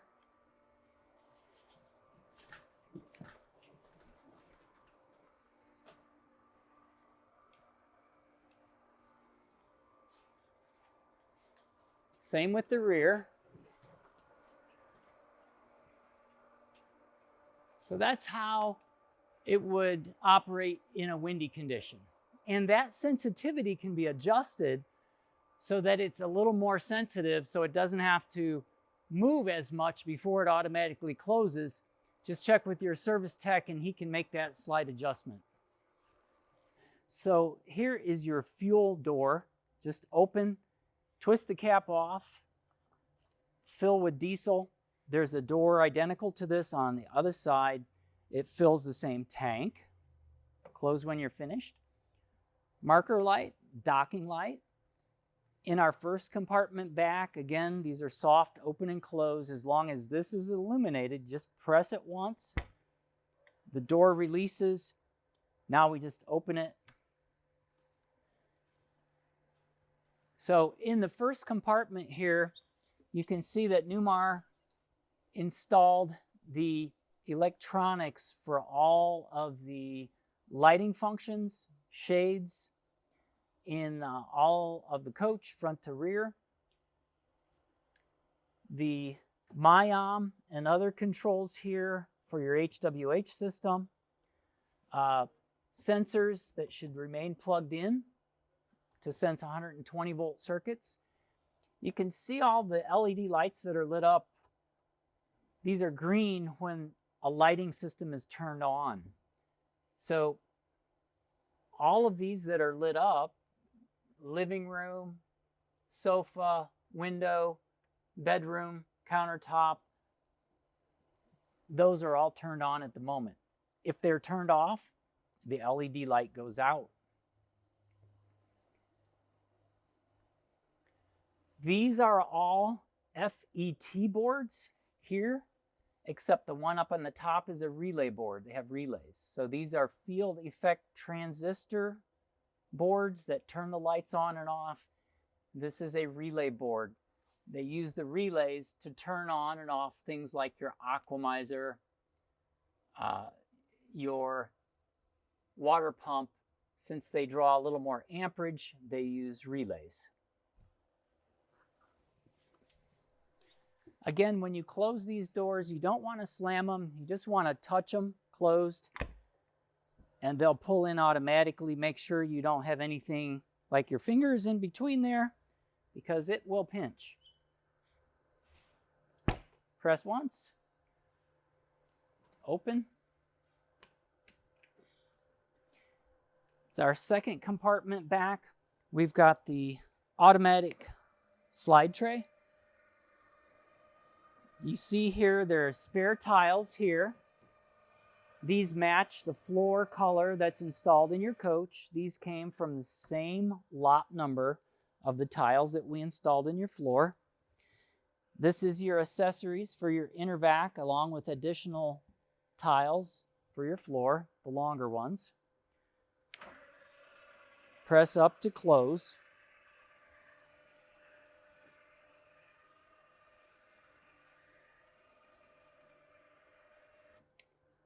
The entertainment center is here above the second and third door. The key that opens this compartment, if you have it locked, is the purple one. So you'd want to insert and unlock. And this is our television. It is adjustable. Just pull out and rotate to the direction you want. The Bose speaker can be operated with the TV or separately if you want to Bluetooth it. The remote's inside the drawer inside the kitchen. This is your 120 volt plug to operate these TV and Bose, along with an additional 120 volt outlet.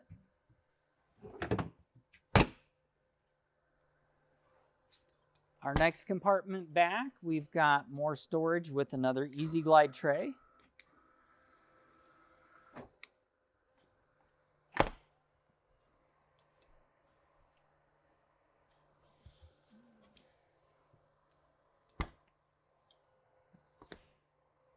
And our basement freezer. This is a Dometic freezer. It's on a manual tray, so you have to lift that up and pull it out. Behind this freezer refrigerator combo is your ITR Oasis. That's for heating your air and your hot water in the coach. You'll notice the green light at the top. The green light at the very top, that's your power button. And the black button just beside the top green light is your on and off. So that has to be turned on in order for you to use the touch panel controls inside for the heating for the water or for the furnace. And then the other lights below it will come on solid green. And then the bottom four, those might come on if there's a fault, those turn red. So if you see any of those lights that turn red, you'll need to have that ITR system serviced. The same goes for this panel. This panel shows the pumps that are used inside that system. They should be solid green. If any of those are red, remove that cover and replace the fuse beside that relay. If you replace a fuse and the light stays red, you'll have to have that serviced. Of course, this is your inner vac. You can turn it on and off manually right here. You can connect your hose here if you'd like to do any cleaning on the outside here. There's a sensing circuit that's plugged in. That should remain plugged in. 12 volt charger and additional 120 volt plug here. And the HDC MI, that is your camera control.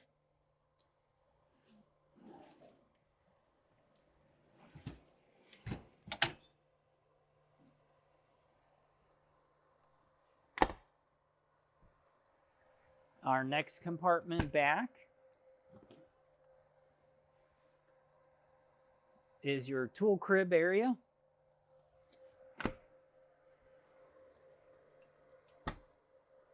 This door opens up, and these are where your batteries are for this side of the coach.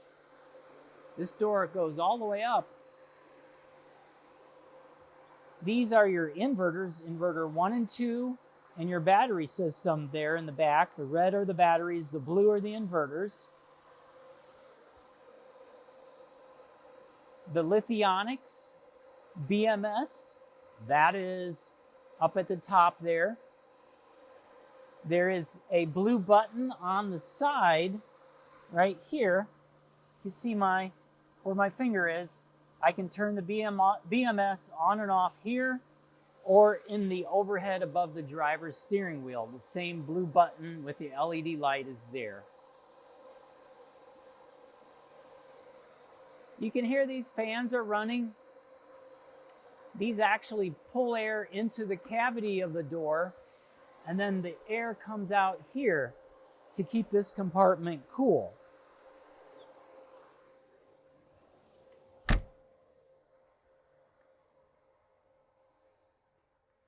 Another docking light, a window awning. The window awning can be opened and closed from the panel inside. The slide topper awning that's above this slide out opens and closes with the slide and covers the top of the slide to keep it from getting rained on.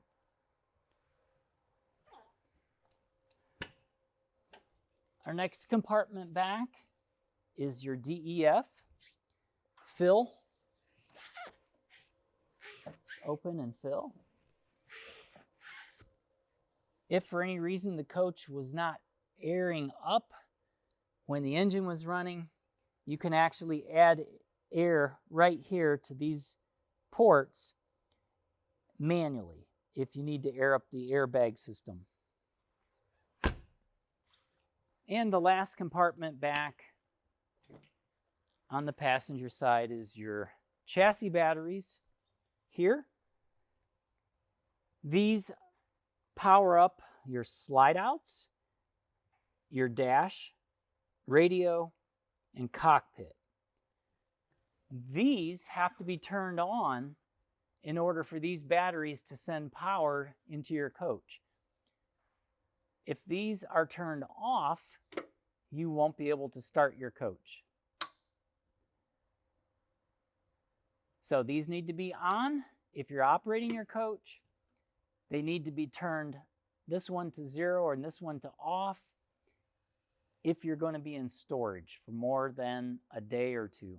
They have to be turned off to save these batteries from discharging, because if they are left on for several days, they'll drain the power out of them, and then you'll need to use your battery boost button or recharge the batteries.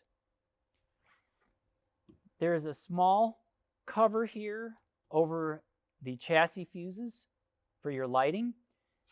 To access a fuse, let's say your trailer brakes or your trailer lights aren't working, just grab a hold of this, rotate it to the left, and on the inside cover are all the labels, and spare fuses are in here.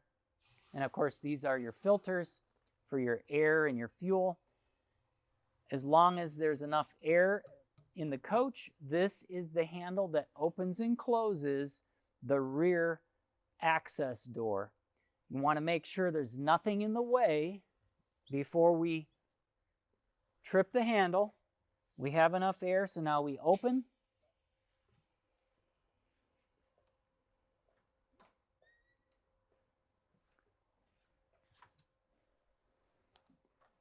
Now we can see our engine compartment.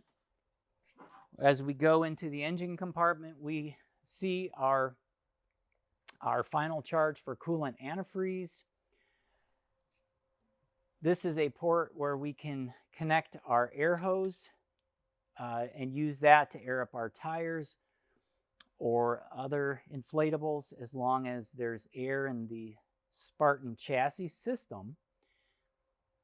Beside that, we've got our engine oil fill and dipstick here.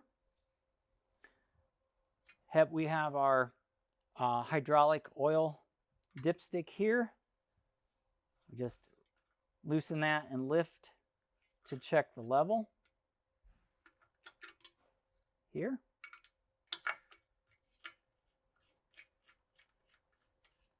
To preheat the engine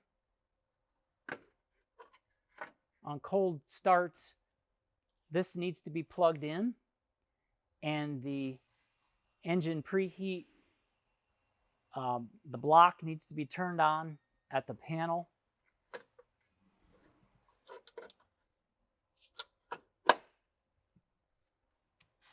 This is the air filter sensor.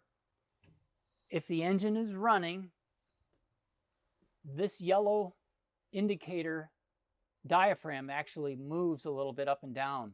It needs to stay in the green range here. If this yellow diaphragm goes all the way up and hits the red, that means this filter is getting blocked and needs to be replaced. All of the air that comes into the engine goes through this filter, and it goes, actually, comes in from the top corner of the cap. If you look up in the top corner, there's a little louver there. That needs to be open. It can't have anything blocking it. Otherwise, your engine's not going to get any air. So when you're finished with this compartment, go back over to the handle and flip it the opposite direction to close.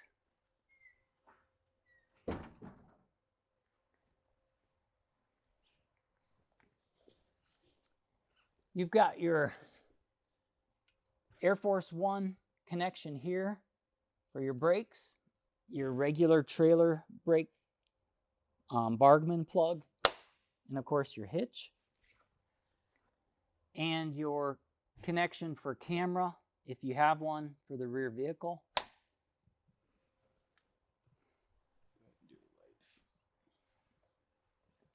At the top of the cap, you have your marker lights. Coming down, you've got your rear camera, center brake lights, backup lights, and reflectors. These are your cooling grills that need to be open for your engine to have cooling for your transmission and antifreeze. This, of course, is the door that we got out in the emergency exit in the bathroom. This is a DEF fill from this side of the coach. You can fill it from either side. It goes to the same tank. That's your dryer vent. This is a storage compartment for your sewer hose. This is your docking light. Window awning, slide topper awning, marker light. This is the blind spot detection sensor here in the center. This door opens up this way.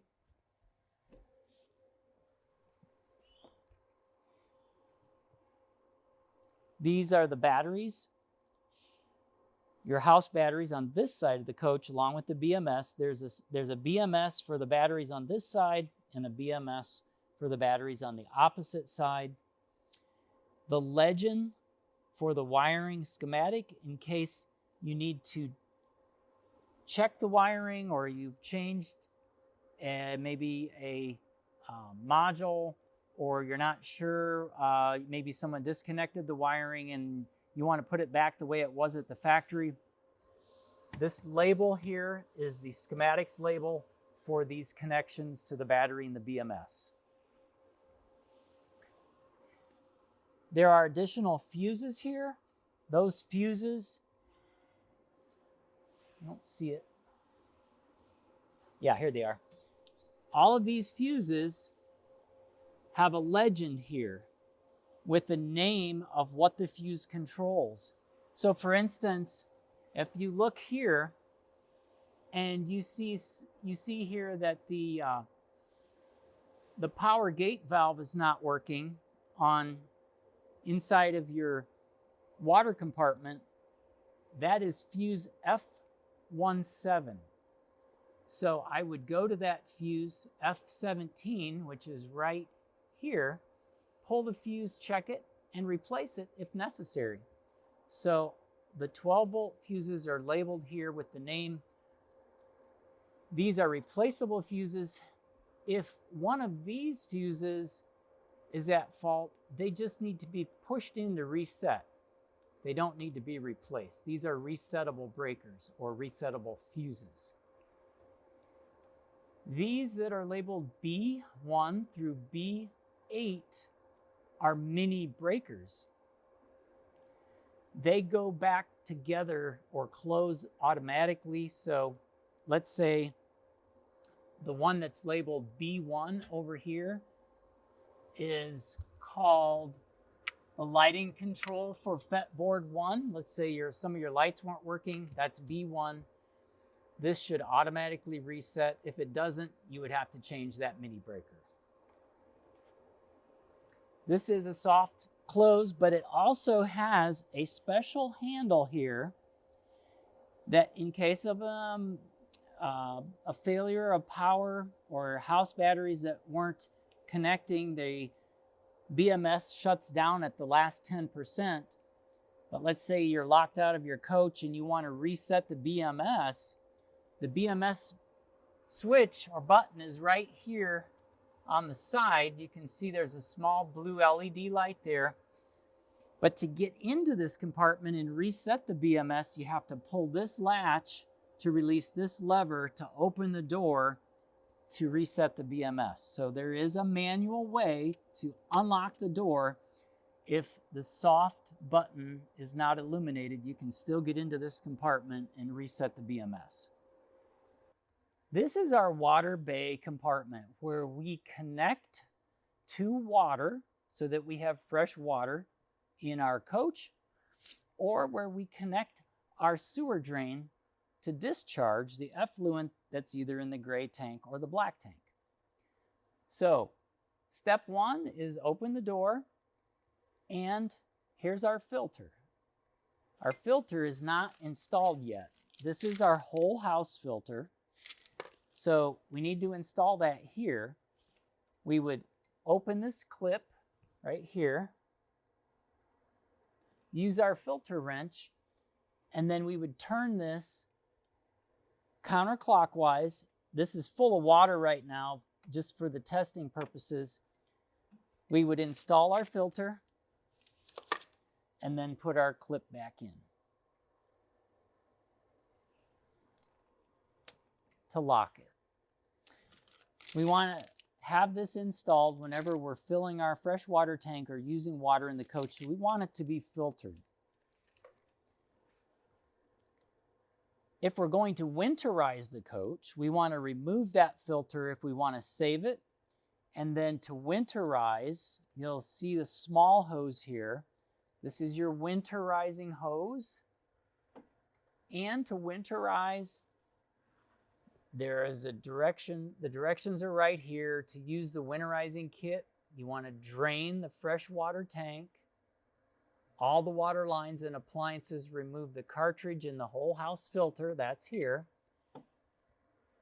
You want to close the low point valves, close top valve A. So top valve A is here. Open valve B, which is here. Then you want to insert the hose, this is the hose, into a container of potable antifreeze. Turn on the water pump, then open the faucets, flush toilet, and open all drains. Because after the water pump is turned on, the water pump will be pulling up the potable antifreeze into the water pump and then all the way through the coach and appliances to winterize. Once you're done winterizing, you would turn the water pump off, reverse these two valves, and put the cap back on this plug. So that's the winterizing hose that you see down here. It does have winterizing solution in it now, although it was winterized at one point. It's not winterized now because this has got fresh water in it because we're doing some testing. In the winterizing process, it talked about low point drains. These are the low point drains. These have to be opened to drain all that water out before you winterize, and then closed before you winterize. Just above that, we've got our shower on and off. If we want to rinse anything out in this area, we can turn our shower on. You'll notice two ports here for a hose connection, fresh water connection. This is a gray tank rinse, and this is a black tank rinse. So if we've emptied out through these hoses or this port, we've emptied out our gray or black tank, we can connect a hose to this fitting for gray or this fitting for black, turn that water supply on. It will go into the gray tank, rinses it, sprays inside the tank, and it comes out this drain. Same with the black tank. We'd want to rinse the black tank and let that drain out. Once we've rinsed those two tanks, we can close these And if we'd like to, we can open the gray tank rinse low point drain and the black tank rinse low point drain. For both of these, it relieves the pressure off the line, but you can do that before you remove the hose. And it also removes all the water that goes into those lines so that you don't have any possibility of freezing up. So these need to be drained. These need to be drained before you winterize.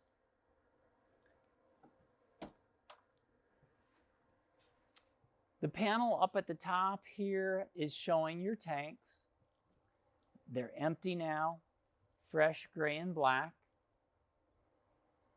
That's your tanks. Power, we can turn our generator on and off, but it shows our batteries and our voltage.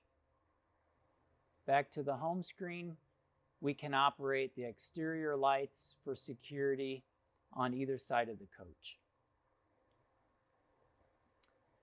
So these controls open and close these gate valves, this gate valve and this gate valve. So how do we empty the gray and the black tank? We do that with these controls here, but before we open these, gray, this is the gray one, and this is the black valve. So when we press that, we're going to open this valve up. You're going to watch it rock. Before we do that, we want to connect the hose to the sewer drain.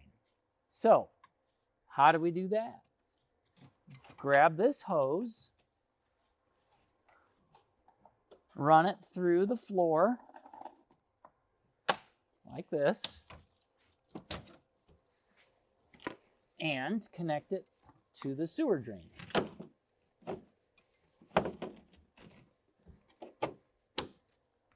Now, once that sewer drain is connected, the effluent from the gray or the black tank can go through the small hose. Why does it go through a small hose? Because it's going through a macerator. So before you turn the SaniCon switch on, you need to open the gate valve of the SaniCon, which is back here. Just follow the small hose back. You'll see a small valve that you need to pull that gate open, then turn the SaniCon on. And then you can operate the gray or black tank valves open, and then those will come out of the gray or black tank, go through the gate valve of the SaniCon and out this hose. So if you are going to use the small hose, you want to turn the SaniCon control on first, which is right here. It's labeled SaniCon, RV SaniCon right here. You want to turn this on, making sure that you've taken the cap off when you put that in the sewer. So take the cap off, put this in the sewer, then turn this on. Once this is turned on, then you would open a gray or black valve here, in that order. So SaniCon should be on, hose connected, SaniCon on, and then you would drain your gray and black tank by pressing this valve to let that tank drain. If you prefer not to use the small hose and the SaniCon, you can drain it manually. We'll show you how to do that. How do you do that manually? It's actually partially manual. What you would do is you would connect your larger sewer hose coming up through the floor to here. You have to take this cap off, connect the large hose here going down to the sewer, open the sewer cap so it's clear, open this gate valve up so that's open, and then operate the gray or the black to drain those tanks. I prefer to empty the black tank first, and then the gray tank follows because it rinses out all the effluent that's in that hose that came out of the black tank. So you have option to use the Sanacon or just do it manually with the larger hose going through the floor. Either way works fine. Once you're finished again with draining, you can go through the process of rinsing the tanks if you like to do that. There is a fresh water fill selector here so that when we are connected here to a freshwater source of no more than 60 psi, we can either turn this point to a city supply, which will not fill our freshwater tank, but just sends water into the coach. Or we can select auto tank fill and auto city supply.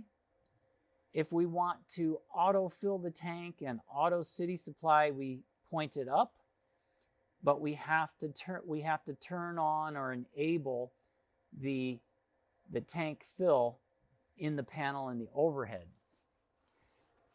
The last selection, or the third selection, we can choose the one at the bottom, point the pointer at the bottom, and it just manually fills the fresh tank, manual tank fill.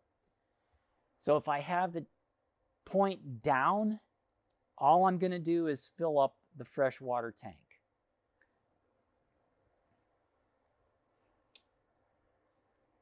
This spigot, it's red because it is a hot water spigot supply. If we have our ITR Oasis turned on and the burner has had time to heat up the water, we can connect a hose fitting here and run that out to rinse something or wash something with the hot water. And of course, clockwise is turning it off, counterclockwise is on. This compartment on the end is your mano block. This allows you to turn off the water supply to just one area in the coach and then back on. So if I was going to be, let's say, changing the refrigerator or maybe servicing the ice maker, I can go and find that device here. This is kitchen ice maker, and I can turn this valve on and off right here just by rotating this handle. So now that ice maker water supply is turned off. To turn it back on, we just rotate it back out. And that goes with all of these labeled. Power washer, stool. So, you know, if I'm going to replace, let's say I'm going to change the stool, I can turn that water supply off into that room. That way when I disconnect the hose that goes to the toilet, it's not going to leak over everything, and I can still run water at all the rest of the places in the house. And then, of course, turn it back on when I'm done servicing. The low point drain for the freshwater tank, we didn't show you that, but it is way in the back corner.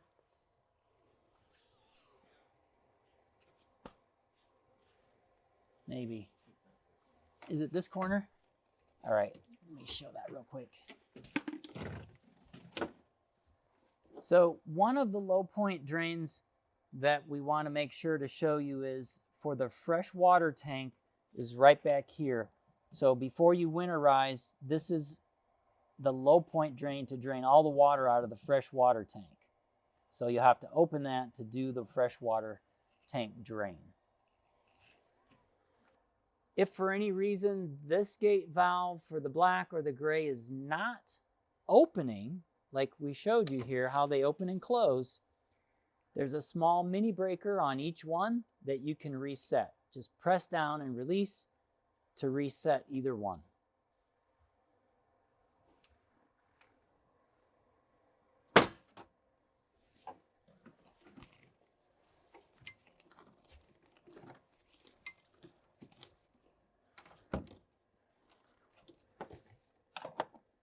So when you're finished in this compartment, close. The cord reel can be reeled back in. Power cord reel.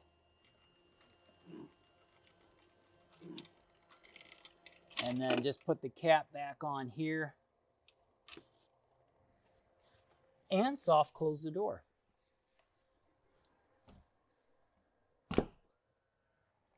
In our next compartment forward, we have our cord reel. Our cord reel is plugged in at the moment. When you pull the cord manually out of the reel, it stores here so you can close the door. And then to reel it back in, you release it out of the rubber catch here and press this switch here to coil it back up.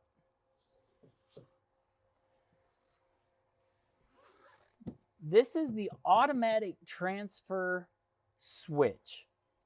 This allows the generator to power the coach as a priority over the short cord. So let's say my short cord's plugged in, but I turn my generator on. This is going to switch over to generator power. This gray cord is generator, comes in here. Then the gray cord sends power in the coach,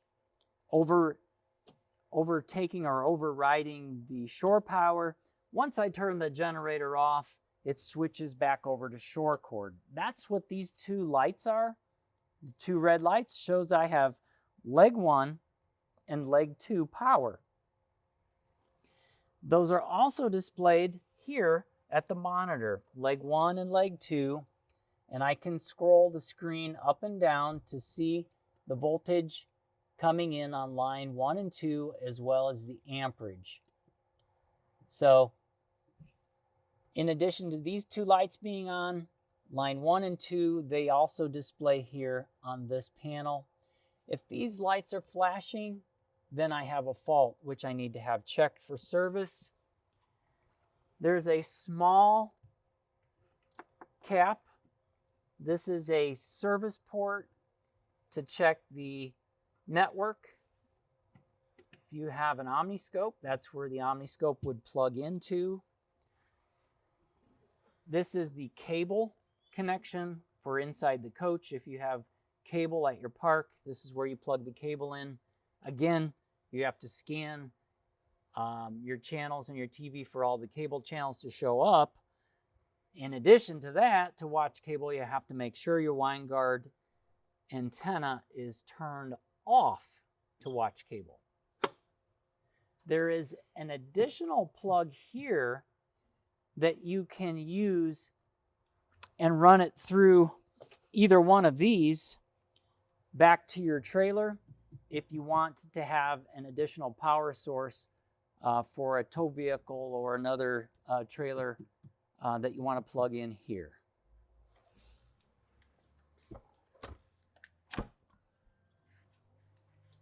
Our next compartment forward is the slide tray. Of course, that operates on the other side the same way.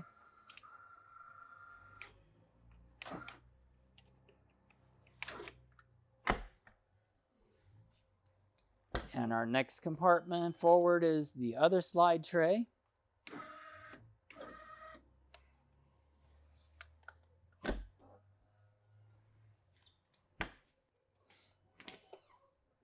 And we have our power washer here.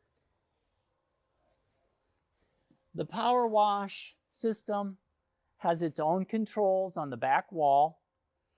It needs to be plugged into power.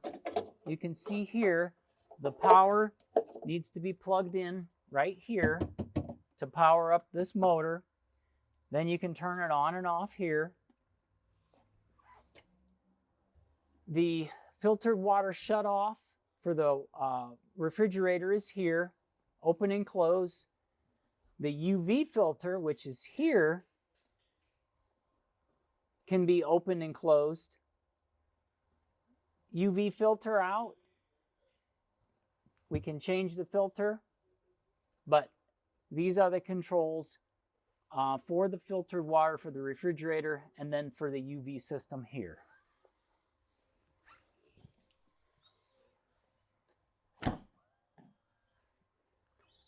You have docking light, marker light, fuel door fills the same tank on the other side. And you'll notice that the gap, or what we call the reveal, is pretty much the same on the side, bottom, and on both ends of this slide out. If you come to park at a campground, you should walk around the coach before you run the slide outs, extending them, and make sure that this gap is even. If these are touching, you'll need to level the coach in a more level area, because you don't want this trim to rub on this fascia trim here to rub on the Z trim. Make sure these gaps are pretty much even on the ends and the top and bottom before you open or close the slide room. And of course, this is the door that we looked at earlier for the HWH front slide, for the gen slide, the generator slide. And these are fuses for the cockpit. These are the ones that Newmar adds. These fuses are all available here if you need to replace one, and they're labeled. So there's a name just beside each one of these fuses. It's small print, so you have to get up a little close, but let's say cargo lights, auxiliary battery, jack buzzer, and so on. So if any one of these has a red LED that's illuminated just above that fuse needs to be replaced. So if this one's showing red, that fuse should be taken out. You'll notice it's blown. Match it up to the same size over here that you've got. This one, of course, is 10, and then replace it. And then that red LED light should go out. And then make sure you replace that fuse with a new one. So that's how you can tell if you've got a blown fuse here. The ones for the chassis that came with the chassis, you can see those fuses down here if you take these screws out of the cover to release the panel, and then you'll flip this cover around or over, and you'll notice there's a label. Instead of small words labeled on the board itself, there's a name on the back cover for each fuse and each relay.